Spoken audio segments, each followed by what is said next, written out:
unbeatable, I'm unbeatable, I'm unbeatable. Every time they wanna beatable. Chances running out of stock, and we're running out the clock. I fail once, never stop. I am unbeatable, I am unbeatable. I am unbeatable, yeah. I am unbeatable. I am unbeatable, yeah. I am unbeatable. I am unbeatable, yeah. I am unbeatable. I am unbeatable, yeah.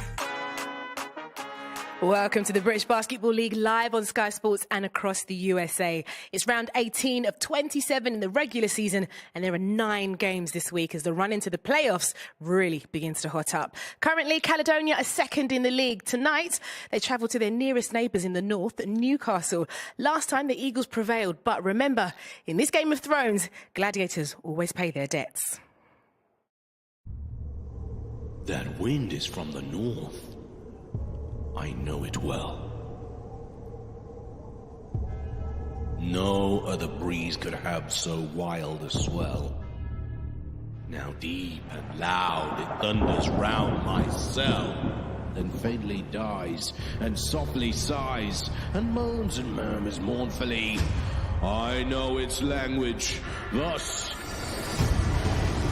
it speaks to me. Hostage! Are you kidding me? This is unbelievable basketball. Throws it down. All of a sudden, Eagles right back in. Going spinning, twisting, going all the way to the smooth move by Patrick. St. Patrick. That's Taj Green. Wow. This is unreal. Who will be crowned the king of the north? Who will be crowned at the Virtue Motors Arena, home of the Newcastle Eagles?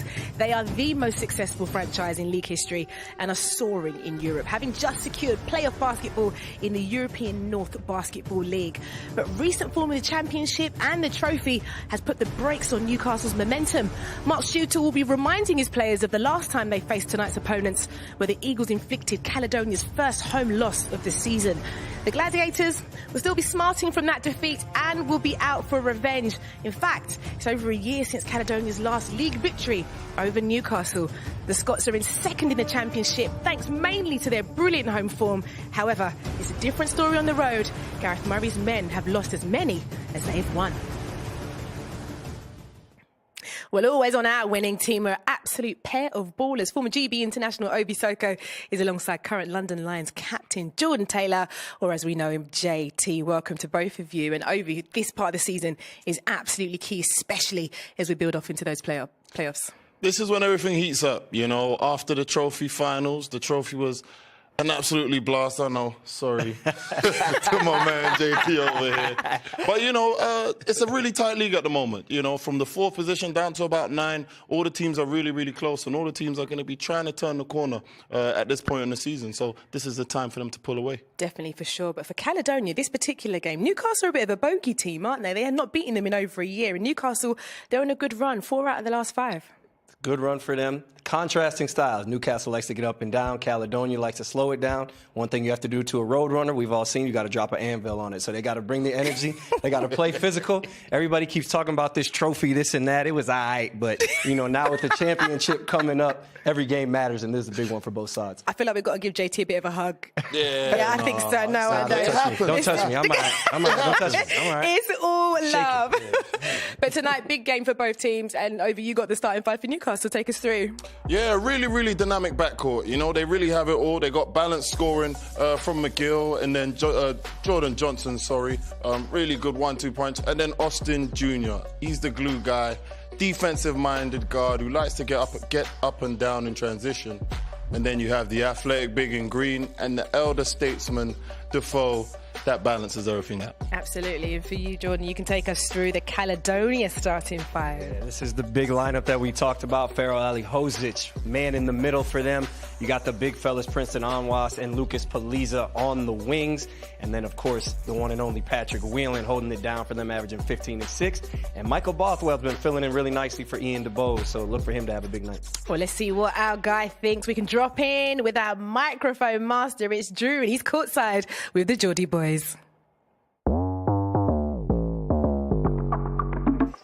Poway the lads, and for the lads and Jordan Johnson, they want to make this a track meet. Get up and down the floor, and if the defense gets in the way, he will stick to you like Velcro because he's an artist at drawing fouls. But my favorite part is when he's going full speed, stop on a dime, and he holds that little pose, his signature dance. But the other guy, Josh Ward-Hibbert, right here, turn to your left. He's the guy that can play slow in the half court because he does all the little things you need to be great in the half court. He can cut, he can play off ball, he can make the corner three.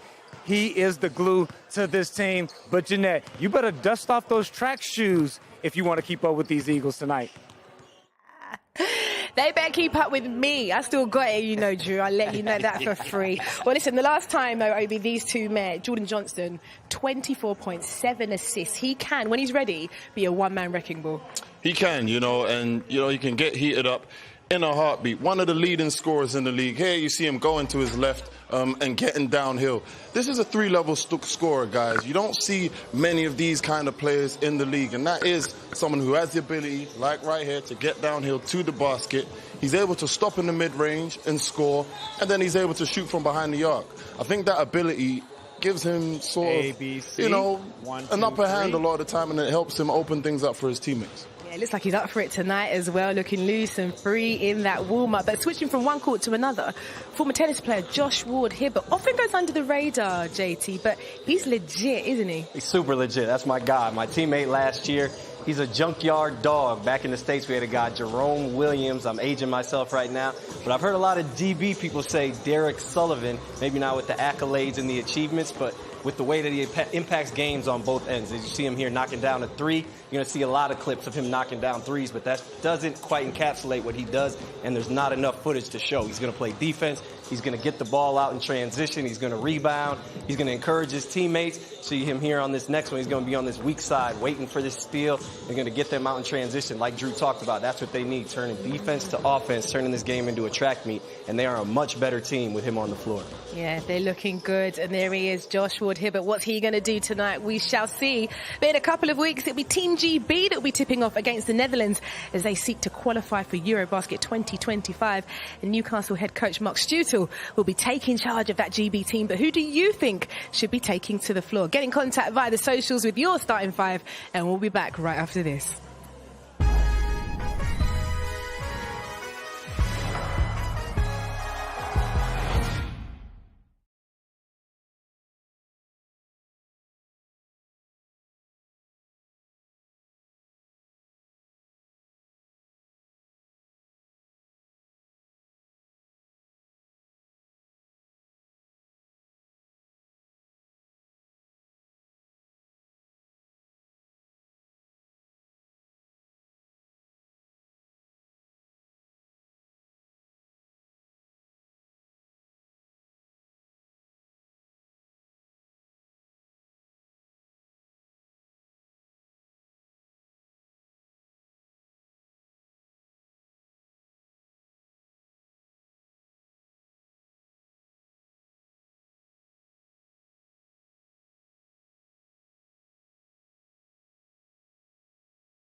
Welcome back to the British Basketball League, where we are minutes away from tip-off in the game between the Newcastle Eagles and Caledonia Gladiators. And it's time once again to head courtside now and check in with Drew. He's the bringer of Glad's time.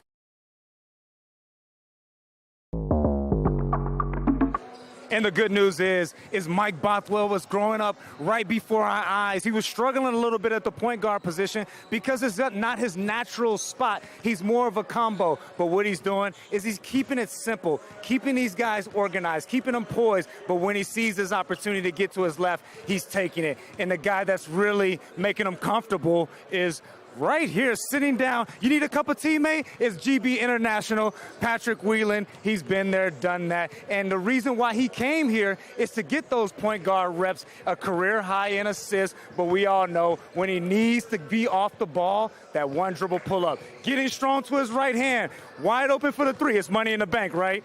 It's money in the bank. Make sure you watch out for this guy tonight. I'm really hoping that Pat Whelan's pre-game drink isn't a cup of tea, because, I mean, he needs to be a little bit more energized, but he is the real deal, isn't he? He's a man for the big occasions, and actually, a couple of months ago, a season high of 26 points against London. He can ball when he needs to. Man, we're beating up on JT today. We're beating up on JT today. We need to start talking about the Lions. Sorry, it's well-deserved, man. It's well-deserved right now. He's a high IQ player. He's a high IQ player, and that's what you're going to see in a lot of these highlights. He's able to score in a variety of ways, you know.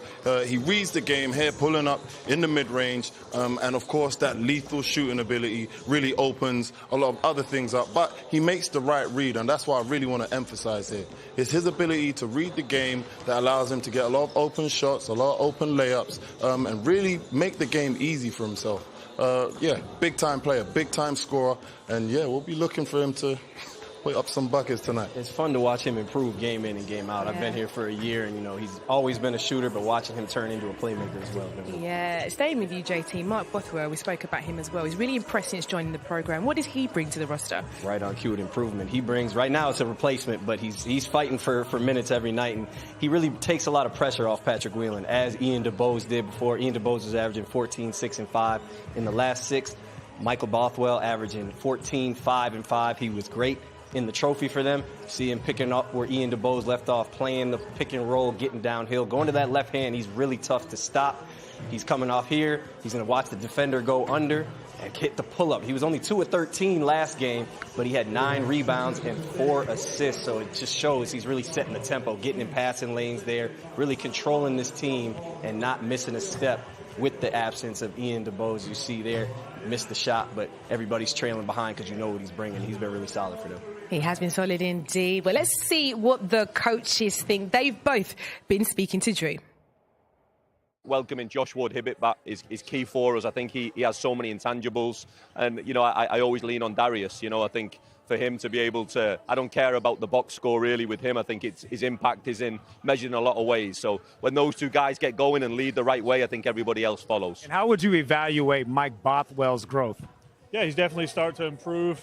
You know, when you don't play for a whole season, or for a good few months, you're trying to fend to a new team in the middle of a season. It's difficult, but I thought actually Ian DeBose being out injured has helped him. He's managed to step in and play some big minutes, which he might not have got if Ian was still playing. But I think he's definitely growing. He's definitely improving each game. We understand the talent that these guys have and how they can be dangerous. We got to do a great job on the scout tonight. We got to live and breathe the scout for 40 minutes. We got to control tempo. If we do that, I like our chances. It's difficult, right? They push the ball. They got 3 guards that really push the ball in transition. Can we slow them down? Can we throw different defenses at them? But it's a transition game for them that helps them score the ball well. Thanks for your time, Coach. Thank you. Well, who is it going to be? My 2 experts, my 2 guests in the studio. JT, I'll let you go first. What do you think for tonight?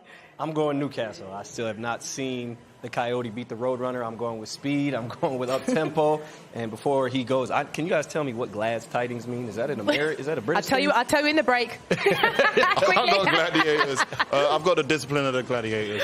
Okay, well, let's have a see how this is going to go. Newcastle Eagles against the Caledonia Gladiators, all in the company of Todd Harris and Ant Rowe right after the break.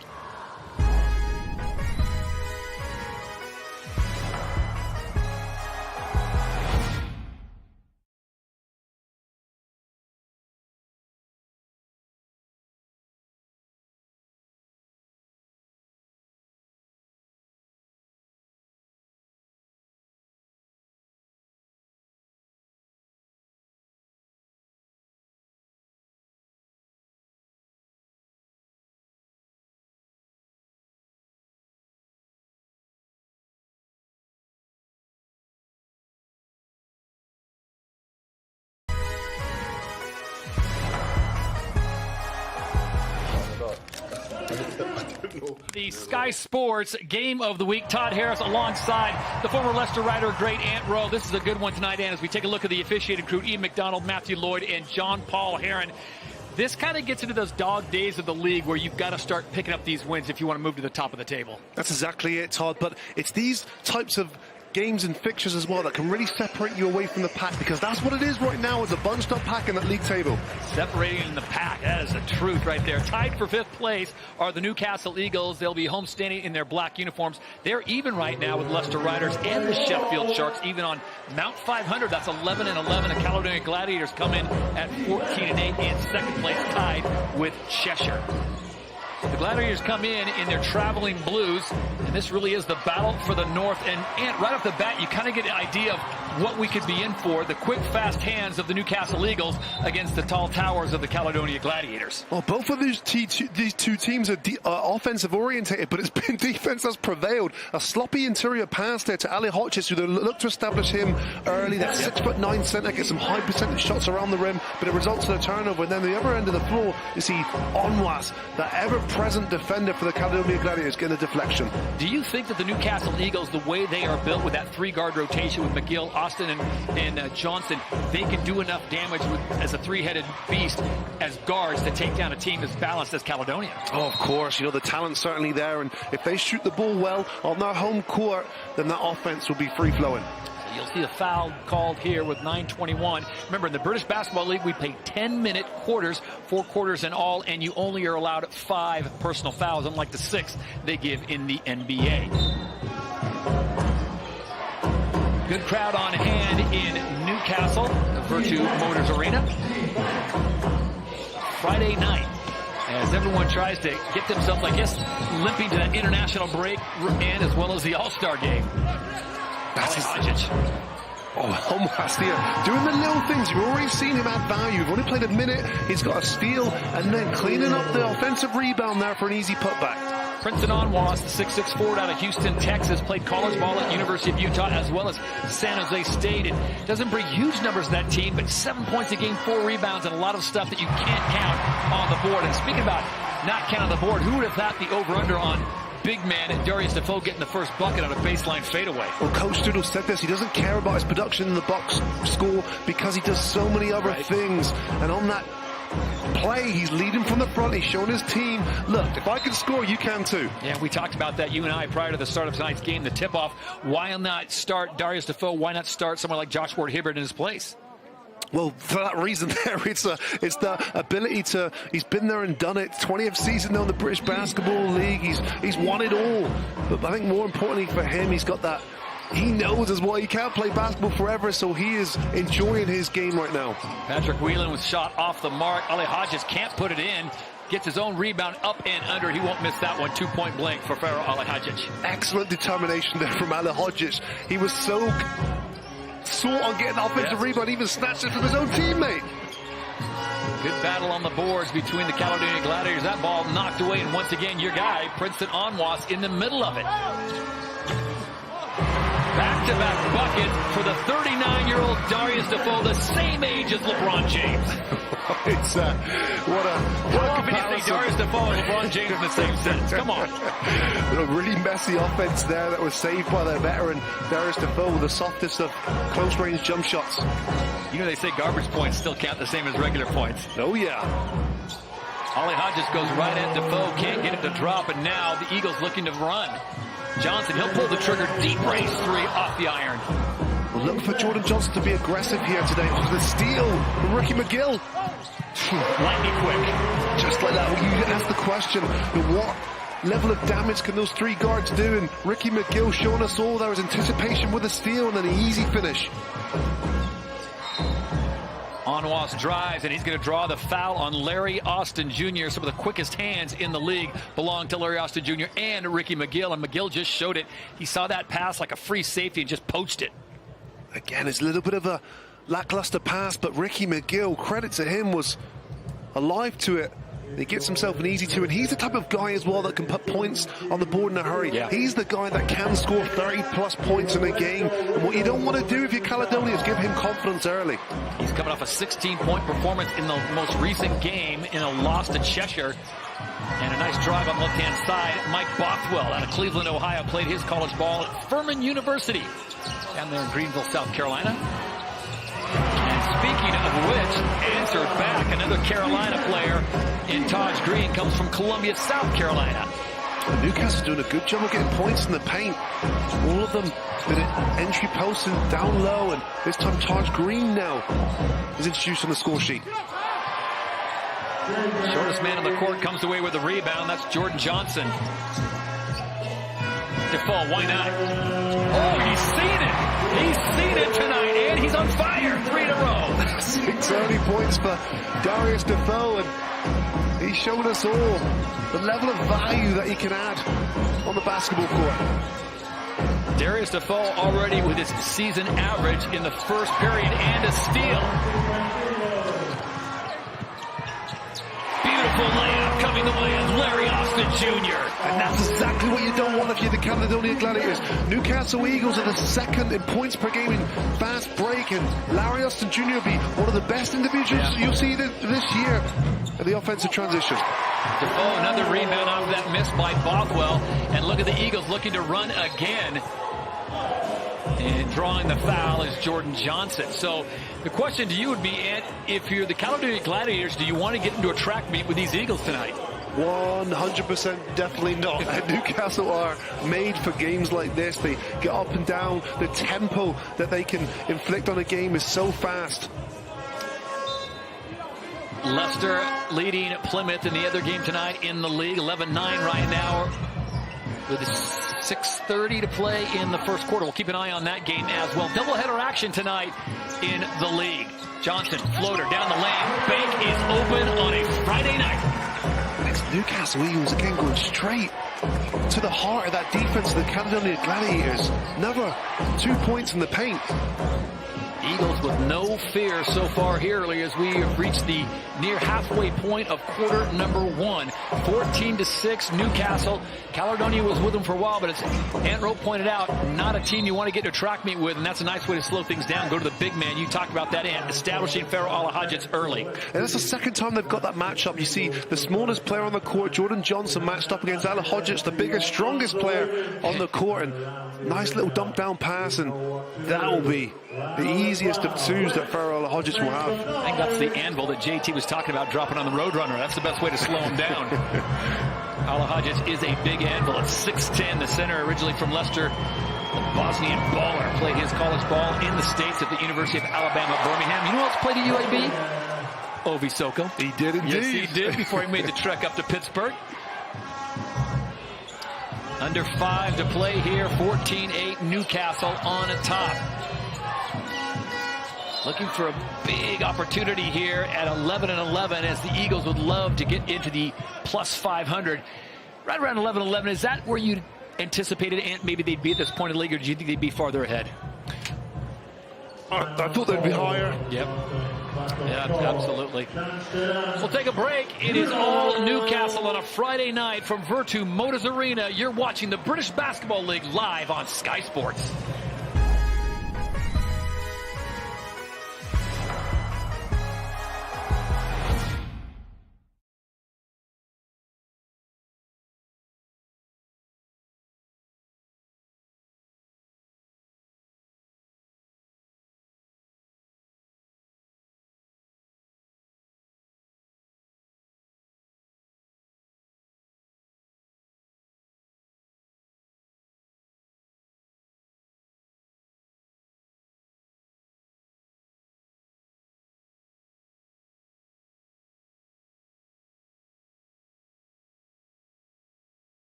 Yes. Wow, dominant inside play here from Newcastle Eagles. Of the 22 points, 16 points have been in the paint. Whatever their head coach Gareth Murray told them on that last time out, they have certainly answered. And look at this, inspired ball as Clifton Moore Jr. again, another putback basket, and they are on an absolute run. Caledonia is in the mix here. Oh, and it's tipped in. I think he called out an own bucket. Goodness me. Well, it's Del Pesh making a nuisance of himself inside. Whether that came off him or the defender. I think Patrick Whelan may have gotten an own goal there. Final 40 seconds. Ooh, deep race three coming now. That was a beautiful stroke coming from Mike Bothwell.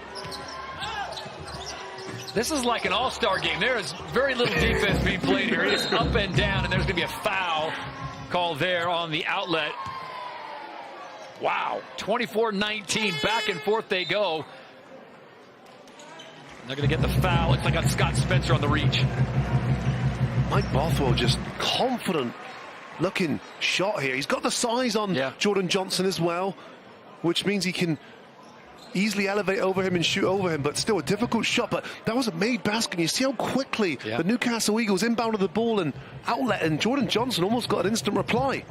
Newcastle still with the lead by 5, 24-19, 26.7 seconds. Caledonia ball. This is a great game. I mean, back and forth they go. We're on pace for close to 100 points.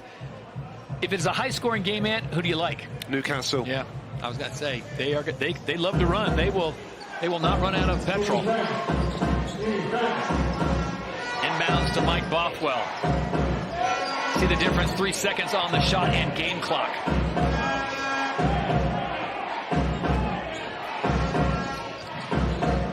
Bothwell gives way to Johnson, gives way to Whelan. Whelan with the hop, the stop, and can't get it to drop. Final 3 seconds, ball knocked away, and just gonna miss out. They're gonna wave that off as the ball did not drop, did not leave the hands of Kyle Johnson before it went up. So we've got a good one here in Newcastle. It's the Gladiators and the Eagles going toe-to-toe in the Virtu Motors Arena.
(24-19) after one quarter here at the Virtu Motors Arena in Newcastle. It's the Eagles leading the visiting Gladiators by 5. Todd Harris, Ant Rowe with you live on Sky Sports. Welcome to the British Basketball League. Two teams fighting to keep themselves in the top half of the league as we are just over halfway. And we were talking about this. The fatigue starts to set in the dog days of the league. Everyone kind of hoping for that international break to come off as well as the All-Star game. Give them another nice break. And a nice shot coming off the hands of Larry Austin Jr. Yeah, and these are the periods of the season too where the start to separate themselves away from the pack. And as I say, it's these grueling games are the ones that really matter when you're fighting for those playoff seeds at the end of the season. Deep range three coming, connecting. Wow, double J. Finding himself a pocket, and he knocks down that three. They apologize for a little bit of a technical breakup there. Looking to sort that out. Game continues on, and fouls called. 30-19, Newcastle has turned their 5-point first quarter lead into an 11 lead. Jordan Johnson hitting that huge three, and you come out of a timeout or the break, and your team responds like that. If you're a coach, in case Mark Studel's case, you got to feel pretty good about your team's response. Oh, for sure, and I think what benefits them as well, of course, they're the home team, so it just gets the fans as well involved, and you can feel the noise as well coming through, projected onto the court, which makes things even tougher here for this visiting club. And you see the concern on the look of the face of Coach Murray there. It's not that big of a road trip. I mean, as things go, Caledonia being the farthest team in the north to Newcastle, what are we talking about distance-wise? Oh, it's a good 3-hour drive. From Newcastle to Caledonia? Yeah. To Glasgow. So you being in America, that's just down the road for you, just right? Down the road, that's a short trip. It's not London or Plymouth, though, so it's a little shorter for them. 8.5 to play in the first half. Newcastle coming out. There's going to be a bump. Had they not called the bump, it would have certainly been a travel call on Princeton Onwas, but they're going to get Josh Ward-Hibbert or Del Pesh on that one. I like that move, though, from Onwas. A good, positive, aggressive move towards the rim. He's gone to the free throw line. The referee going to deem this in the act of shooting. Yeah, Princeton Onwas cutting across the lane, so he'll get 2. Onwas out of Houston, Texas, a 76% free throw shooter. Coming off a good performance in their last game against Bristol. 10 points, 11 boards, so he gets the double-double. Just a workhorse for this Caledonia squad. He is, and he's such an asset to this club. He was one of the few returners from last year's British Basketball League trophy winning Caledonia Gladiators team. And he's a player as well who's played overseas, a journeyman. He's played in Germany and along with a few other countries. So he understands what it takes to be a successful professional basketball player. I thought it was interesting earlier this week in Clifton Moore Jr. talking about, and this is his rookie year coming over from the States, how much more physical he felt the European game was, and he's adjusted to it. And of course, Onwas has been around for a while, so he's more than adjusted to it. Nice pass up and under. A beautiful feed from Josh Ward-Hibbert to find the cutting Malcolm Del Pesh. Yeah, great look there. Again, more points in the paint. And Del Pesh, this is the one, this time profits from it. Gareth Murray going deep onto his bench. Kyle Jimenez, KJ6. Edinburgh, Scotland's finest, checking into the game, and he is all set up for a 3, but a foul called before. And it's going to be an offensive foul on Patrick Onwas as he lowered the shoulder and lowered the boom.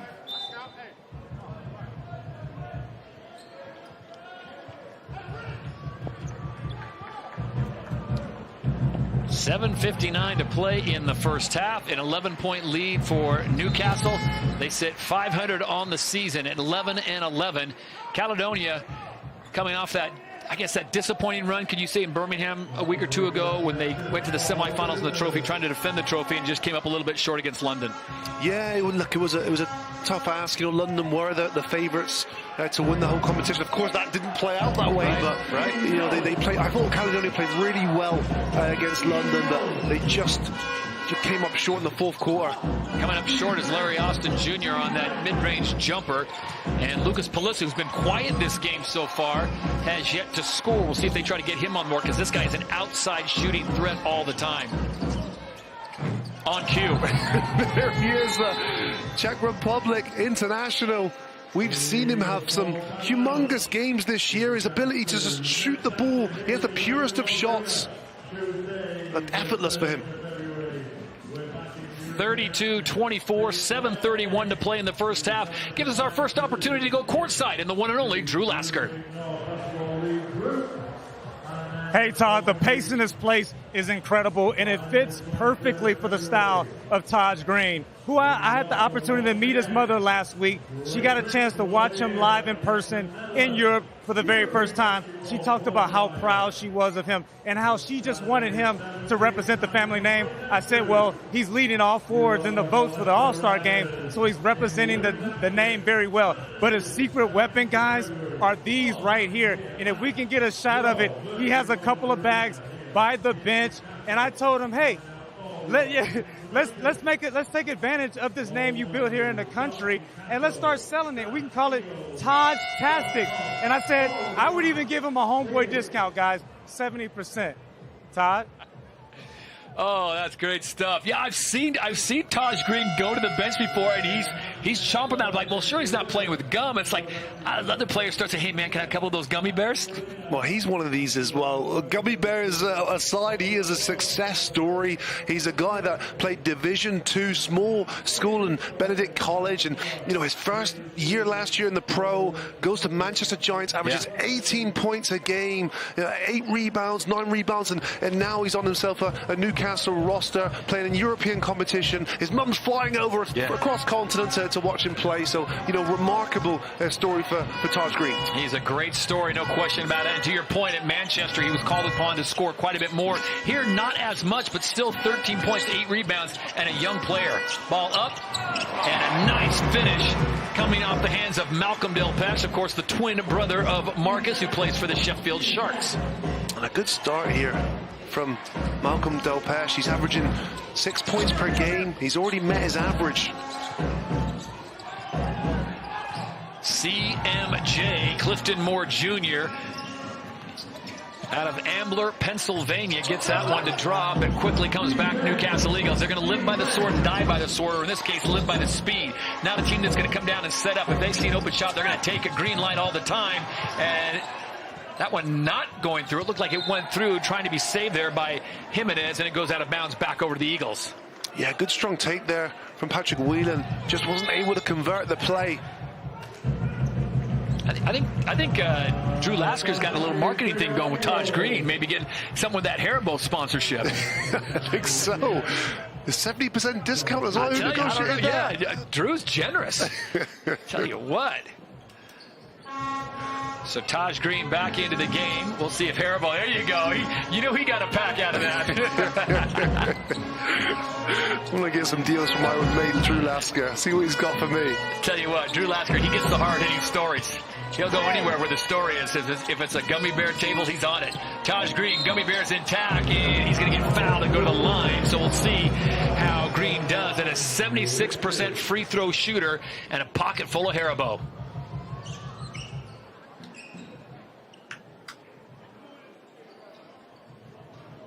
He does well there to avoid the defenders and not commit a offensive foul, because it's very easy to try and go right through the defenders. And you're a veteran of the league, and you watch a lot of basketball. What do you think Taj Green, young player, what does he need to do? Is it get in the weight room more? Is it lay off the gummy bears? Where do you think he needs to elevate his game?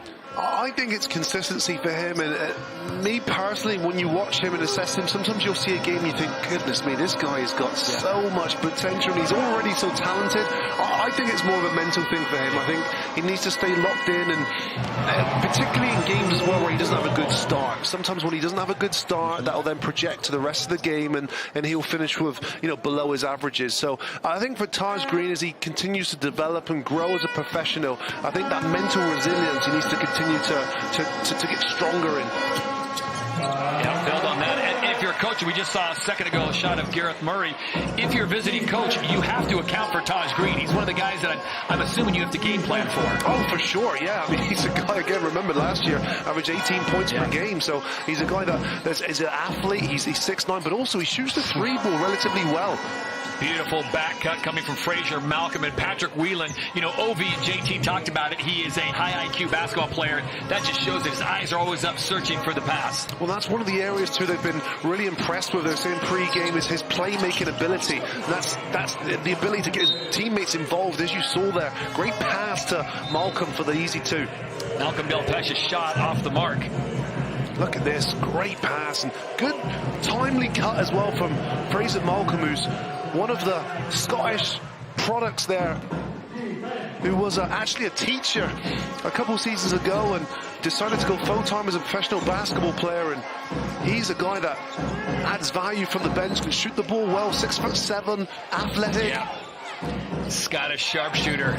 That time getting it easy from beautiful pass down below coming from Whelan. And that one rattles home. Parallel Hodges playing just good basketball at the moment, coming off a good game last game. And we're talking about all these GB international selections. I think Farrell Hodges is making sure that his name's in that as well. We may call him the Bosnian baller, but he is of UK birth. Former London Lion, coming off a 16-point performance against Bristol in 23 minutes. So very efficient. 11 points on the season, 6 rebounds is his average, and a decent free throw shooter, so he's not a liability. A lot of the bigs come in and they just can't hit at the foul line. At the end of the game, you got to pull them out. No, you're right. He's team captain this year as well, so he's been given the leadership role, and I think Coach Gareth Murray's been really happy with production. And Farrell Hodges struggled with injury as well at the beginning of the season. It really did negatively impact the team. Clifton Moore Jr., though, however, the 6'11" centre, he was able really to flourish in that replacement role and be a dominant player from during that period. Shot clock down to 5. Oh, that is just too pure. Patrick Whelan's jumper is one of the purest in the league, as he has cut the lead with 4:46 to play in this one. We got a good one on our hands here in Newcastle. 36-32, Eagles on top.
Caledonia is back into this one. They trailed by as much as 11. They now trail by 4. 4:54 to play here in the first half. Todd Harris, Ant Rowe, Drew Lasker with you here on a Friday night from Newcastle, the Sky Sports Game of the Week.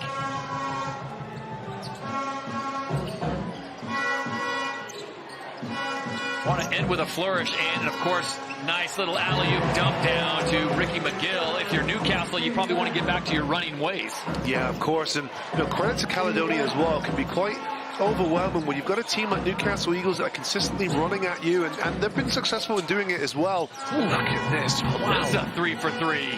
Wow. You don't have to give him much time or space. And he's a second three-pointer of today already. Nice little right-hand flick from Ricky McGill, so back-to-back buckets for him, and it's back to a 5-point lead.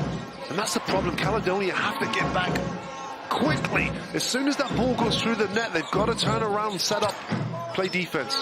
Mike Bothwell takes a little bit of a bump, gets it to fall. And look at this, no time to wait as Larry Austin Jr. races into the front court. Well, it's clearly an instruction, isn't it, from Coach Doodle? As soon as that ball is missed or goes through the hoop, you get it out and start your offense. Off the mark.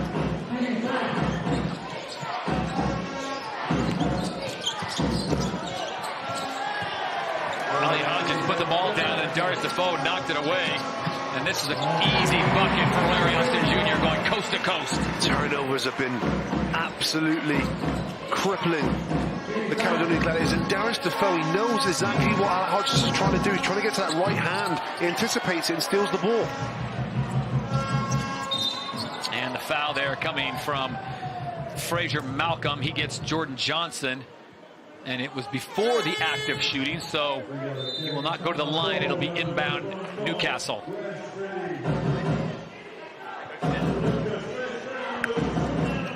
So 3:10 to play in the first half, 42-37. Coming up at the half, it's Jeanette Kwachi, Ovi Soko, and Jordan Taylor. Right now, let's check in with them. Yeah, we're really enjoying this one, Todd and Ant and JT. What are you looking at? What are you thinking for halftime? Right now, it's been all about Caledonia getting back in this game through the half court, and also it's been a lot of Newcastle playing well in their half court to build the lead. Looking good. And for you, Ovi? Defoe, man, been a real bright spot. You know, the elder statesman got off to a hot start today. Yeah, same age as LeBron James. It's big business out there for Darius Defoe. And I hand back to you both, Todd and Ant. All right, thank you, guys. Look forward to that. That's coming up at the half here on Sky Sports. 42-37 is our score. 3:10 to play. If you're Caledonia and you've gotten yourself back into this game by doing what, do you go right back to it? I mean, a lot of it's been Lucas Palissa. Yeah, they've relied on individual talent. They got a spurt from Kyle Johnson when he came off the bench. They got injection there. Palissa, as you say, 2 or 3 pointers from him. Patrick Whelan hits a big pull-up jump shot there to make this a 4-point game. So they've done a relatively good job of weathering the storm, because when a team pushes the ball like Newcastle do, games can get out of hand. You know, that 10-point deficit can quickly turn into a 15, 20-point deficit. So Caledonia have done a good enough job. I felt there was a period of that second quarter too where their interior defense was better. They challenged Newcastle, but that's since diminished again, and Newcastle are getting relatively easy looks inside. Taj Green will fire up a 3, and he will hit the power of the Haribo. Wow, Taj Green. I think one of the keys to him so far, he's been so patient. That's just his second field goal. He's 2 for 2. 7 points. Very, very good payoff for that very little shots he's taken so far. Jimenez gets it over to Ali Hodges, has to pump fake. Frazier Malcolm has to put up kind of a blind shot, and Taj Green comes away with it. Larry Austin now cutting across, gets it right back to him. Taj is set to go, has to pull back on the baseline. Bothwell there, and Taj Green comes up short. Palissa with the rebound. Saw the mismatch down low with Bothwell, and he couldn't take advantage of it. Oh my goodness. And there's a hard foul coming on Palissa. Wasn't vicious, but he did not want to end up on a Taj Green poster. I hate those fouls. You know, great steal here from Jordan Johnson. Excellent anticipation, a lot of contact, and yeah, I mean, look, in modern day basketball, it's always going to be an unsportsmanlike, but I don't know, a part of me just like, if you know, what were the Detroit Pistons doing back then, huh? That would have been a touch foul back in the day with the bad boys. My thought was, you know, Palissa got in front of him. If you're coming from behind and you hack from behind, I can see the unsportsmanlike, but he was in front of him, reached across, just kept his arms from elevated, didn't undercut him. So, you know, officials doing a great job. Ian McDonald, John Paul Heron, and Matt Lloyd, not going to second guess them. No, it's not. I mean, look, if it's not a play on the ball, it's an unsportsmanlike in today's game.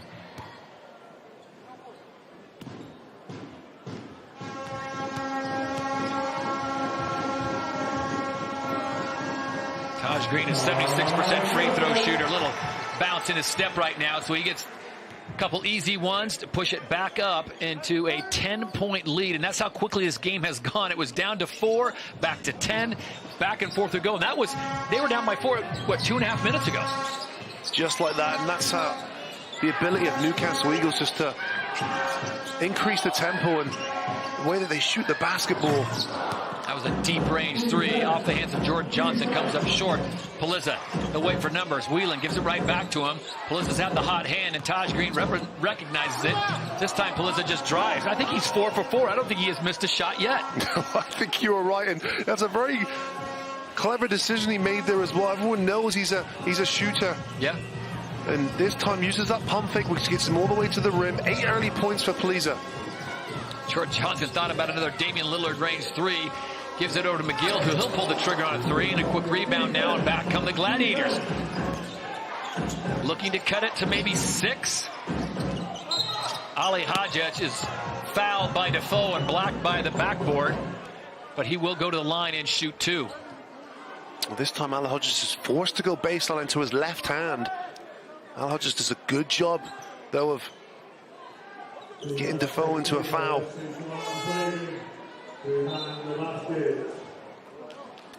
Meanwhile, Darius pleading his case. Delpeche will sub out.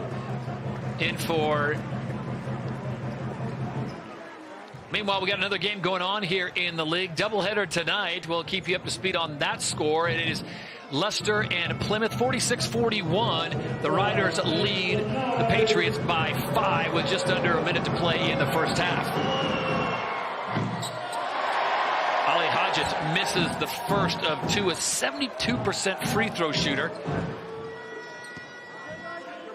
Gareth Murray doesn't look too concerned right now. Of course, not wanting to be down this much to Newcastle because, as you pointed out, Ed, they can score points in bunches. They really can. And again, just like that, you know, Caledonia has got the ability as well just to close that gap. George Johnson drives the lane, and they get the foul called, looks like, on Fraser Malcolm. But that's bravery. I mean, you talk about George Johnson at 5'10", Fraser Malcolm 6'6". Who else was in there? Ali Hadjic 6'10". Well, I was a little bit concerned pregame where I think Jeanette's going to steal my job because she is 100% correct in describing Jordan Johnson as a one-man wrecking ball. He has that game, and yes, he's got the finesse of the three-point shot and the ability to distribute it in assisting his teammates, but his ability at his size too, he's listed at 5'11", but he's just got that ability to bounce off bodies and find a way to the rim. Jared Johnson, a great story young man out of Waukegan, Illinois, played his ball in the desert, University of Nevada, Las Vegas, coming off a 12-point performance against Cheshire, and pretty good with the violin. Is that right? Yeah, the guy can play the violin like nobody's business. And he puts it to a 9-point lead. So 1:17 to play in the Virtu Motors Arena, and the Eagles keep going back and forth, but able to stay out. They had the lead cut to 4 just about 4 minutes ago, and now it's back up to 9. Whelan, one of the purest jumpers in the league, don't you think? Yeah, that's a tough shot as well. Again, coming off that screen, nice curl, steps into it, excellent release. Back to 6 points. Jordan Johnson, Whelan and Dealing, ball knocked out of bounds by Ali Hadjic. You always think as well how much it comes into play that, you know, an international break's coming up, because Patrick Whelan is a strong candidate to be on the Great British national team, and, you know, he puts in a good performance. Just reminds as well the opposing coach, Stu, who's here, of course. You know, just reminder that he's around. Taj Green fires up the 3, and he misses everything except the backboard. So now an opportunity for Caledonia to get a quick bucket here, or are they going to run it down? Nope, they're going to run it down.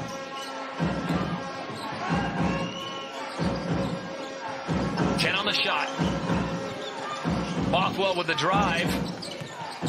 Whelan and Dealing finds Palizza. Pure. Palizza cannot be stopped. It's all the penetration there from Patrick Whelan. Playmaker. Didn't have a solid option for himself. Kicks out to Palizza. Third three-pointer of this evening. Up and under. Taj Green gets it to fall. And that's how it will end, with a flurry coming from the Caledonia Gladiators off the hands of one Patrick Whelan and Lucas Palizza. They are absolutely on fire, Ant Rowe. And if you got to come out in the second half, tell these guys to warm up quickly, because they have had the touch. Hope they can sustain it in the second half. 51-46 is our halftime score. We sit it now down onto the court, and Drew Lasker. Hey, Rick, really high tempo, pace out there. In what ways is that tempo working into your favor? I mean, we making shots today. I mean, we're making shots tonight. We just got to get some stops on defense, man. Defense is key tonight. We got to get on their shooters and try and win the game. Will Coach be saying it there at the half? Man, stop helping so much. I don't know why we helping so much. I mean, we just lack of focus right now. I mean, we're trying to come out and get the win. I'll let you lock in. Appreciate your time. I appreciate it. Yeah. Back over to you, Jeanette. Thank you. And what half of basketball that was. This is a 3-point game, and we're going to be back with the analysis right after this.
Welcome back. It's the Newcastle Eagles against the Caledonia Gladiators, and it was ready, set and go. Speed and fast breaks were the order of the evening for the Eagles, but the Gladiators were not getting left in the blocks. And what you know, Darius Defoe starting as well as he meant to go on, setting the pace with back-to-back buckets in that first quarter, gave them a 5-point lead into the second.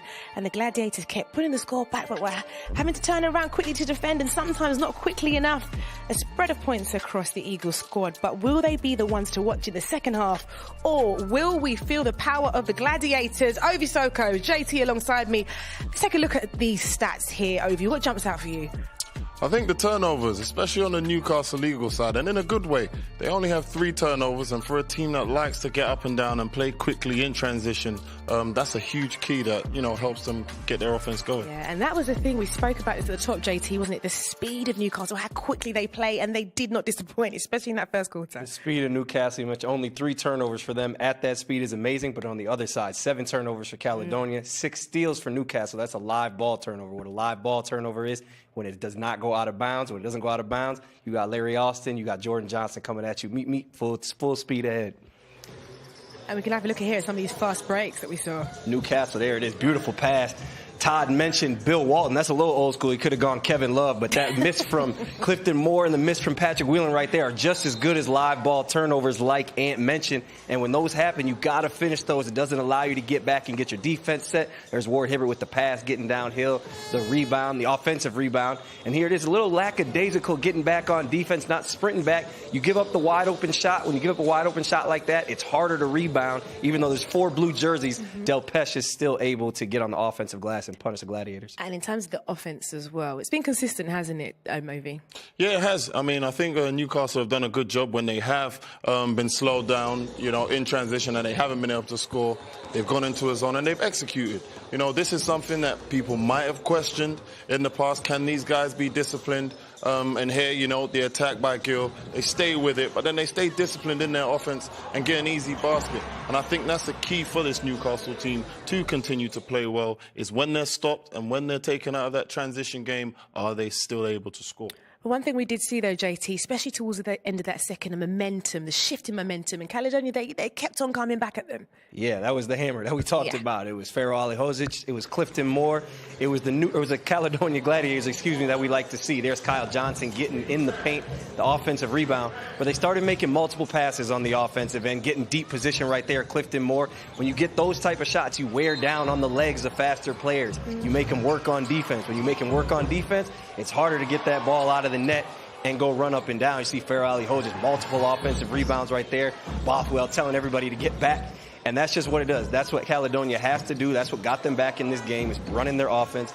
Multiple passes, ball screen, take your time, pass, Lucas Paliza, let that thing fly. Wear Newcastle down, wear them out, and get back in the game. And it's brilliant to see, and I guess that's what Gareth Murray will probably say to them at halftime, to keep on going with that kind of play, Ovi. Oh, it is. They found themselves in a similar situation last time out against Bristol. They got off to a slow start, but this is a team that plugs away. They have a slow, methodical way about doing things, and we're seeing that tonight. That patience, that key focus on their offense to just stay with it. Can we give our flowers to Darius Defoe? 39 years young. This is somebody who is doing an incredible job this evening, JT. And we stood up and watched him in that first quarter. Wow. Yeah, what'd you say, LeBron? Or who said LeBron? No, it was Todd. That you? Oh, that was Todd. It was Todd in commentary. Hey, Darius Defoe apparently is aging like fine wine. He's shooting the baseline fade, the pull-up or the shot in transition there. I think he even got an offensive rebound, and he was showing off, man. He had a 2-foot layup and shot a fadeaway on the baseline, which is tough to do. That's a great touch there. Throwing it ahead, playing defense. He's getting steals. He's guarding Alihozic. He was the one who set the tone for them early, kind of counteracting that physicality from Caledonia. No, it's brilliant to see, and one that we hope to continue when we see in that second half, Ovi. And this is somebody, like we say, who's so key to that team, the experience in Love Physicality.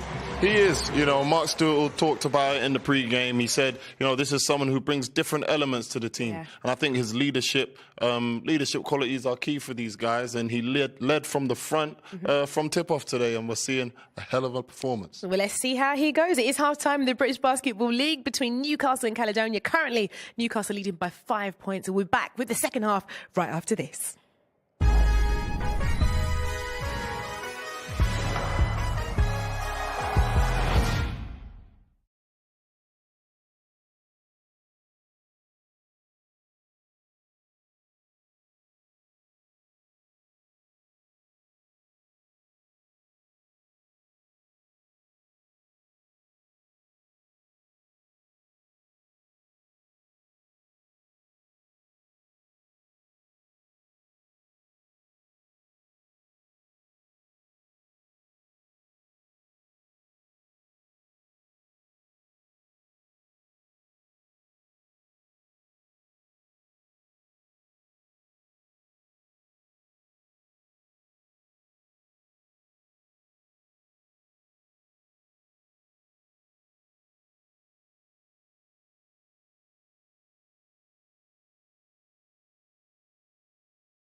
Welcome back to the British Basketball League live on Sky Sports and across the USA. It's halftime and the score is currently Newcastle 51, Caledonia 46. The third quarter just moments away now. Fellas, what's it like being dunked on by another player? Like... I've never been dunked on. Well, we'll come to that in a minute. Caledonia Gladiator, rising star, Clifton Moore Jr. didn't get bitter, he got better. Wearing number 21, Clifton Moore Jr. This year's been exciting. It's my first professional career, and I'm really liking how it's going so far. Gladiators coming out, alley-oop there and thrown down. One of my favorite plays has a backstory, and it was my first game playing at Manchester. Lewis, passer, reverting. Someone threw a lob. They caught it. I didn't know no one was behind me. I thought I was just going to steal it. They end up turning it around and then finishing over me. And then I'm looking like, no way. All I see is that I'm tapping their head like this, and then everybody going crazy. And it's my first game of my professional career. And I'm like, my God. Fast forward, I've been thinking about it for a while. Let me play him again. And then Fraz gives me a pass, and I see him under the rim. So I'm like, I got to take off. And then so I go, I dunk it, and he's under the rim. I didn't even know that I finished it, so I hung on the rim for a little bit, and then all I see, in turn, to see my teammates tapping their head like this, and I was like, oh, I made it. And then so immediately I was like, I gotta do it too. Like, I gotta get him back. Oh, baby! A little get back. It drives you as a basketball player, it's a pride thing, He got me, I got him. I think we both respect each other as players. Now it's all part of the game. We both laughed it off, and that's all respect. I mean, you can't sleep after getting dunked on, I'm sure, JT. Nah, and honestly, that made me happy. Clifton Moore, where's the camera? Clifton Moore, shout you out. Legend Roberton dunked on me this year on a lob and posted on his Instagram after. I'm 6 foot, so when I see Legend, it's on site. It's on site. It's on site. Has it ever happened to you before, Ovi? Yeah, I mean, it's part of the game, and these guys, they play above the rim, but those are the odds, Sometimes you dunk on someone, sometimes you get dunked on. Oh, no, the pain. My chest is tight for you guys. Anyway, as I mentioned at the top of the show, it's International Week, the week after next, and GB will be attempting to qualify for Eurobasket 2025. And first up, they were going to face the Netherlands. Newcastle coach Mark Stutel is the man charged with selecting and coaching that team, and we can hear from him next. Coach, pregame, you and I talked about the contrast in style. That first half, it looked like you won the tempo battle. Just, a few possessions that I think I'd like us to have back. Some of the half-court defense, disappointed with Paleza getting open off the back screen on a couple of possessions. So try and fix that in the second half. But overall, I think the tempo suits us. Thanks for your time, Coach. Thank you. Well, you can get in touch on socials with your GB starting five. Obi and Jordan, they're going to be revealing their starting five on Inside the Paint, which is available on the British Basketball League YouTube channel from tomorrow morning. What needs to happen in this second half now for Caledonia to really get their teeth into this, JT? Caledonia has to do exactly what they did to get back in the game, Run their offense, move the ball side to side, make Newcastle play defense, and then get back on defense and wear them down. Okay, Novi, what do you think? I think Newcastle, they've been doing a great job of pushing the pace. Can they keep it up? Can they continue to take care of the ball? Those are the questions I think Coach Stutel is going to be asking himself. Well, it's exciting. There's 5 points in it, and for the rest of the evening, it'll be Todd Harris and, of course, Ant Rowe that will take you through. All right, thank you very much, Jeanette. 51-46, as you said, a 5-point lead for Newcastle. And are you surprised the lead's not bigger for Newcastle? They had it up to 11. I'm a little bit, yeah. I mean, there was a 10-point lead, and you think to yourself, oh, no, Caledonia are in trouble here. And, Newcastle were firing on all cylinders. And then, again, they had some heroics for individuals in that first half that contributed in their own way. And I think Caledonia as well, they went through patches of playing better defense. Right. And that's the key, I think, to Caledonia. If they can figure out a way to get back on defense, it sounds really simple, but it's really hard, whether it's a make or miss, get bodies back in the paint, protect the interior, and stop an easy baskets for the Newcastle Eagles. And Patrick Whelan picks up a foul right off the bat. And we were talking 4 seconds into the third quarter as he just mowed over Ricky McGill. Look at Jordan Johnson. He plays the violin, he can shoot, and he can also take care of the floor. Okay, watch this. That's... I don't know, put your officiating hat on. It's a bizarre call. I mean, you don't often see that straight off the bat there, and I don't know if Patrick Whelan was frustrated there, not being given the lane, so he used his force to get through it. But either way, Jordan Johnson's 1-0 up in that battle. So here we go in the second half as Newcastle tries to defend a home turf here in the Virtu Motors Arena. As we mentioned before, they come into this game a perfect 500 mark of 11-11. Darius Defoe picks off right where he left off. That's how the game started. 2 big buckets from the big man. It did. He had 7 points in the first quarter. He really set the tone for his team, and here he is now at the start of the second half, leading from the front. Darius Defoe, the ageless wonder, now with 9 points, as that three-pointer is buried by Patrick Whelan. So he gets a little slight moment of revenge. And back and forth we go with Larry Austin Jr.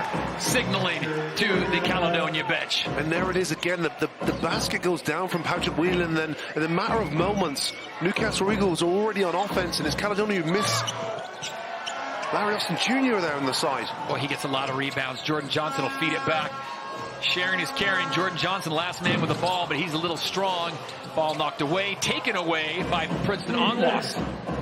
How many people are going to wrestle the ball away from him? Nice lead pass, and again, Whelan with an easy bucket. So 5 quick points for Patrick Whelan. Yeah, that's a great play there from Onwas. You're right. Taj Green, a strong player in his own right, but it's Onwas who wins that battle.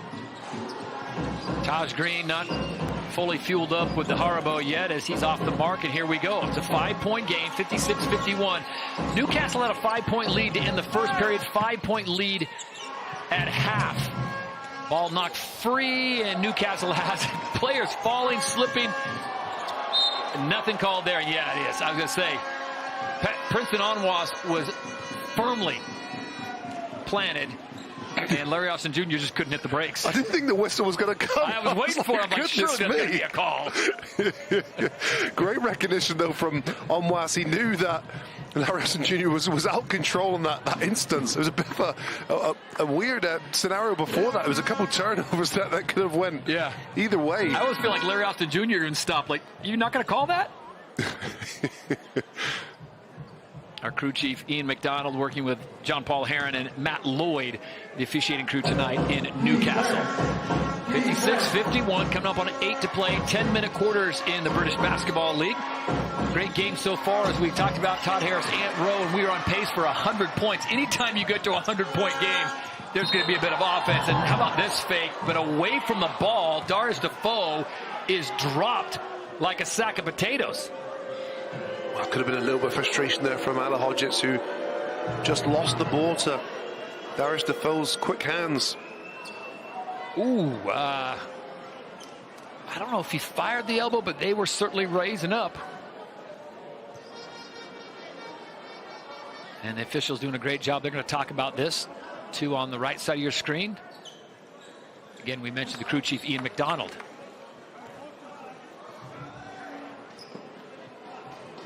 So it's going to be a common foul.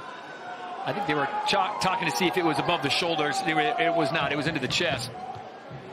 Darius Defoe's like, yeah, I'm going to probably feel that one tomorrow morning. Nothing little Tylenol or Advil can't solve, right? Did you do the ice baths in your day? That's the thing now, is the ice baths. Did you do that in your day? I mean, it wasn't as readily available, or, you know, the guys that have what they got now is, I say this back in my day, but it really wasn't too long ago. But I mean, look, we did our best with the ice and stuff, but watch bottom. Yeah, he just kind of. I don't think Ollie Hodgetts was throwing the elbow. I think he was just setting up territory. You know, the box out. Watch bottom left. You can't see it in that angle. We'll keep an eye on that little battle. Johnson drives, and he had Larry Austin Jr. cutting to the lane. And Defoe is on the court, though. We'll just say that. He's staying on the court. I wonder if Ollie Hodgetts is just tired of seeing 39-year-old Darius Defoe get 9 points on his watch. Onwas draws the foul on Taj Green. He got him up in the air. Yeah, smart play there from Ala Hodgetts as well. Didn't force up the shot. hit his cutting forward on West there on the baseline. Bounce pass, you see the use of that hesitation pump fake. Shot to the midsection from Taj Green. Those are the worst. You get hurt and you get a foul called against you. It's the worst combination. The double whammy. This is the kind of pace of game that I personally anticipated. More of a grinder, down on the block battle. You talked about establishing Ali Hodgetts early. Newcastle trying to negate that. I don't think we anticipated Darius Defoe going out and getting 7 points in the first quarter. And Princeton Onwas takes it hard to the glass and puts it in. Goodness me. Onwas there. The missed free throw. Gets his own rebound and puts it back. Back to a 3-point lead for Newcastle. Caledonia not going anywhere. Nice short-range jumper there coming from Ricky McGill. That's the thing. They've got guys that can heat up. No matter of moments on this team. 17.5 points per game for Ricky McGill this season. You know, it's a good luck charm in the British Basketball League. If you get asked to speak with Drew Lasker at halftime, you're doing something right. Yeah. We're not calling scrubs over. If you get an interview with Drew Lasker at halftime, you're doing something right. Ricky McGill talking to him, and there's a battle down below. Ali Hodgetts picking on the smallest guy on the court, and it's going to go the way of the Eagles.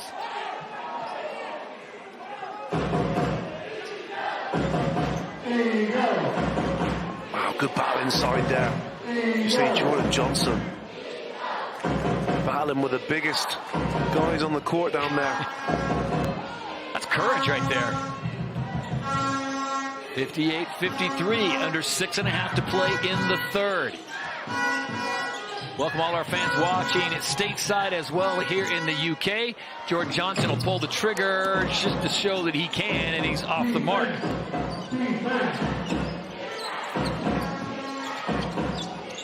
Doesn't this feel like a pace, Dan? And you can disagree with me. This feels like a Caledonia pace. Yeah, certainly slowed down. And it seems like Caledonia, the controllers at the tempo at the moment, because that second quarter, Todd, was 27-27. Onslaught of points. Onslaught and Onwas with a 3. Wow, Kewan. Come on. Onwas just showed us what he can do. Both ends of the floor. It's a big shot. Once was 11, is now 2. Caledonia slowing the game down and closing the gap to 2, and was contact made as Onwas was reaching in to try to strip the ball. Taj Green made a quick cut to the baseline.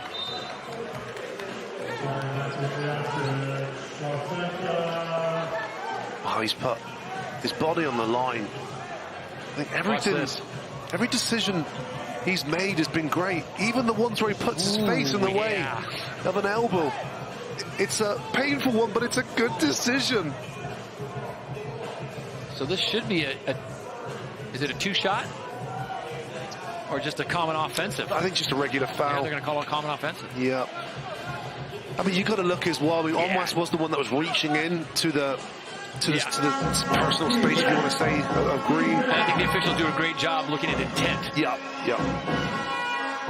I think the intent was for Taj Green to do some harm to the rim, not to the face of Princeton Onwas. Off the mark, well defended that time. Lucas Blizza did not get the clean look. Pass underneath, Darius Defoe, and he's bumped on the lower half, which threw him off, which will put him to the line. So 5:10 to play in this one. Is a 2-point ball game. Todd Harris alongside Ant Rowe. We've got a good one here live on Sky Sports. Ant, what has impressed you most about Caledonia's comeback? I think they're resilient. I think it's they've had their own adversities, and this Newcastle Eagles team, whether it's a make or a miss, they are outletting that basketball and scoring in a matter of seconds. But it's been Caledonia's ability, I think, to weather the storm. They've played patches well defensively, but also they've had players they've stepped up offensively. Yeah. So Palisa has came and made a real contribution offensively. Patrick Whelan, I think, has been that real strong pillar for them as well, been able to consistently contribute to the offense. No question about it. Gareth Murray has got contributions contributions across the board. He's gone deep onto his bench. Everyone but Oscar Baldwin has played tonight, bringing in Kyle Johnson and Kyle Jimenez as well. And they've got themselves now back to a 3-point deficit. So certainly manageable for Caledonia. Not really a team, Ant, that you would say scores baskets in bunches. But if they stick around and they slow down, I think this plays into their corner. Yeah, and they're an offensively talented team. Just to put it into context, they average 84 points per game, and Newcastle 88 points. So, Newcastle, clearly one of the more talented offensive teams in the league. And it's if Caledonia can mitigate those easy, fast point break. Mike Bothwell going to the left hand as he slices down the baseline and kisses the glass. And again, we are back to a 1-point ball game. 4:40 to play in the third. Deep range three coming. How about Ricky McGill from deep range, the pride of Spring Valley, New York. Wow, the confidence as well, just to step into that shot. As soon as he caught the ball, there was only one thing on his mind. Let it fly. Bothwell using the glass for a second time. Goes back to his old friend and banks it in. And that's where Jordan Johnson has to be that little bit more focused. He's already given up size to Bothwell. You've got to get him off that left hand. Yeah. Bothwell on that left hand, it's almost automatic for him in there. One of the few times you'll see Newcastle slow things down. Plenty of time on the shot clock at 10 seconds. Johnson wheeling and dealing, gets the mismatch that he wants. Princeton Onwas now with 4 seconds on the shot. Johnson goes high off the glass and kisses it in for two. Wow, right back at him. Right in the heart of that defense. Jordan Johnson, the one-man wrecking ball, finds a route all the way to the rim for the finish. Onwas, Ali Hodges, too short. Alligator on that one. Johnson, the quick first step, drives again. This time he's fouled in the act, and he'll get the and one. JJ +1. Jordan Johnson, Holton, his former team. Look at that one, as high as he can go off the glass. Great finish. 64-60. Jordan Johnson got the memo from Jeanette Kwachi. One-man wrecking ball time in Newcastle.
Eagles lead it by 6, and this man has gone to work, Andro.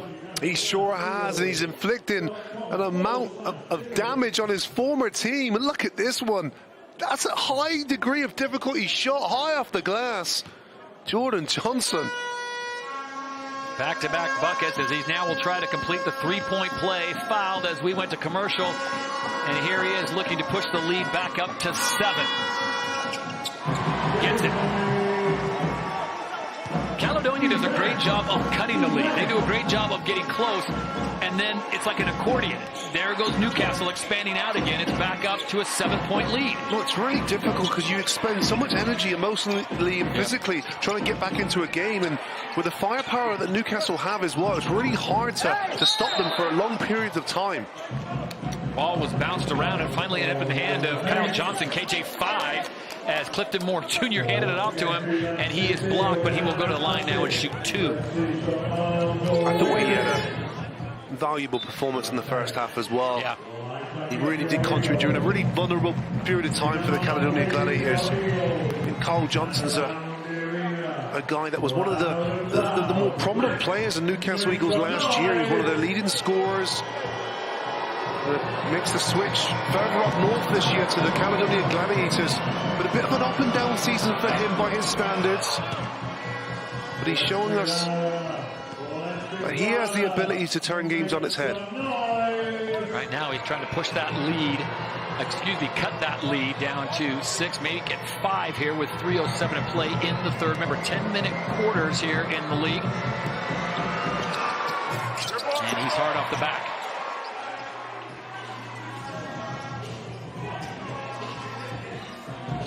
McGill, Ward, Hibbert, Johnson, Defoe, and Spencer.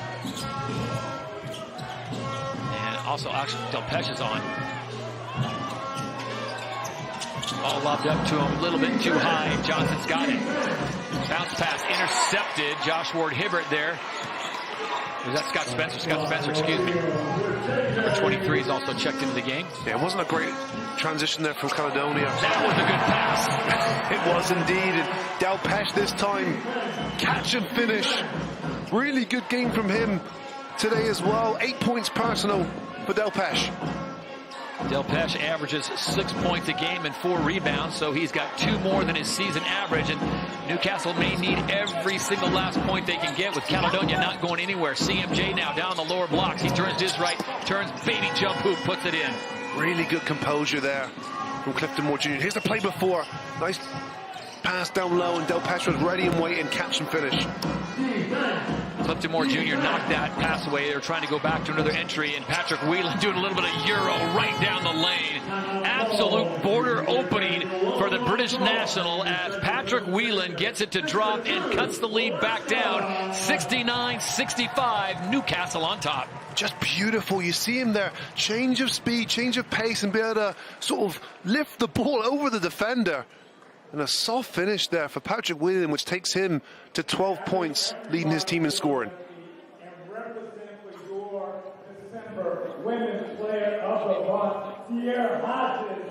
Our own Drew Lasker out there. No, he's not coming out of retirement, although he is a well-dressed man at the Virtue Motors Arena. Taking the time to honor Tierra Hodges from the Newcastle Eagles team for the WBBL. She is the Player of the Month. That coming in December, so they're a little late getting her to the award, but congratulations to Tierra Hodges. Tierra, how have you been able, in just 5 games, to be able to make an imprint on the Women's British Basketball League? Oh, man, just doing what I do best. Like, when I come in here, I knew what my strengths were, and just kind of playing to that, not going outside of what I know, and just kind of playing as a team and trying to stick in as much as I can. And finally, just talk about the impact that your teammates, this organization have had to make you comfortable here in Newcastle. Yeah, just it's a very inviting team. They was there for me from the beginning, and they kind of made sure that I became comfortable from the start, so I'm just grateful for them. Congratulations. One more time, Tierra Hodges. And thank you, Drew. Tierra Hodges from the Newcastle Eagles squad, the Player of the Month. We get a Christmas gift in February. That's nice. Make the season last a little longer. That's a nice. No truth to the fact that's solid gold. That basketball. Oh no! Is she going to be able to get out with that ball? Molten ball. Security guard. Jordan Johnson driving this time, and he's going to get the foul. As he was kicking it out, he had Josh Ward Hibbert ready and waiting. Princeton Onwas is going to be called for the block.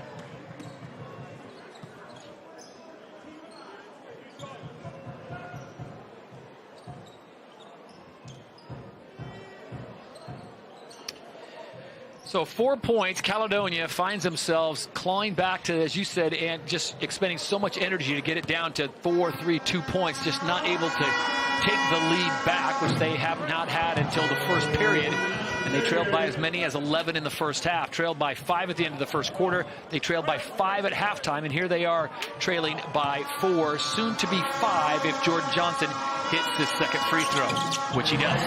When you're the away team as well, Todd, all you want to do is be in striking distance. Going into the fourth quarter, if you still with an opportunity to win the game and steal a road win, that's all you can really ask for. And Caledonia are a team as well, because they had a lot of those close scraps this year, and in the half court set as well, they're a pretty good team.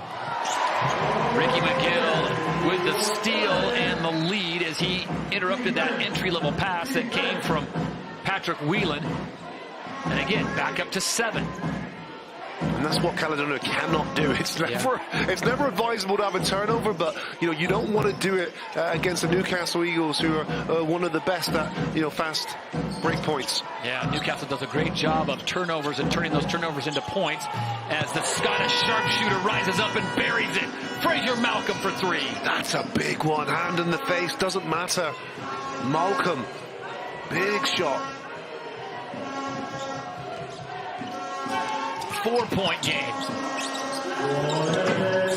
Josh Ward-Hibbert can't get that to fall. There's going to be a foul away from the ball, and it's going to be on Newcastle. So the final 41.6 seconds. Larry Austin Jr. huddles his team up together. Fellas, let's close this thing out with a flurry. And it's going to send KJ5, Kyle Johnson, to the line at the other end. So George Johnson called on the foul. And he'll take a seat. Remember, 5 personal fouls in the British Basketball League.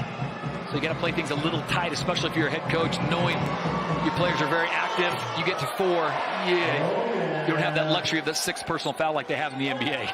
And Jordan Johnson's been someone who's struggled with foul trouble as of late. It's very rare you'll see a point guard having to sit out, but he has. He's been on 4 fouls. He got fouled out last game and the game before as well. So today he's been very selective and very intelligent with his foul. Just 1 personal foul here today for him.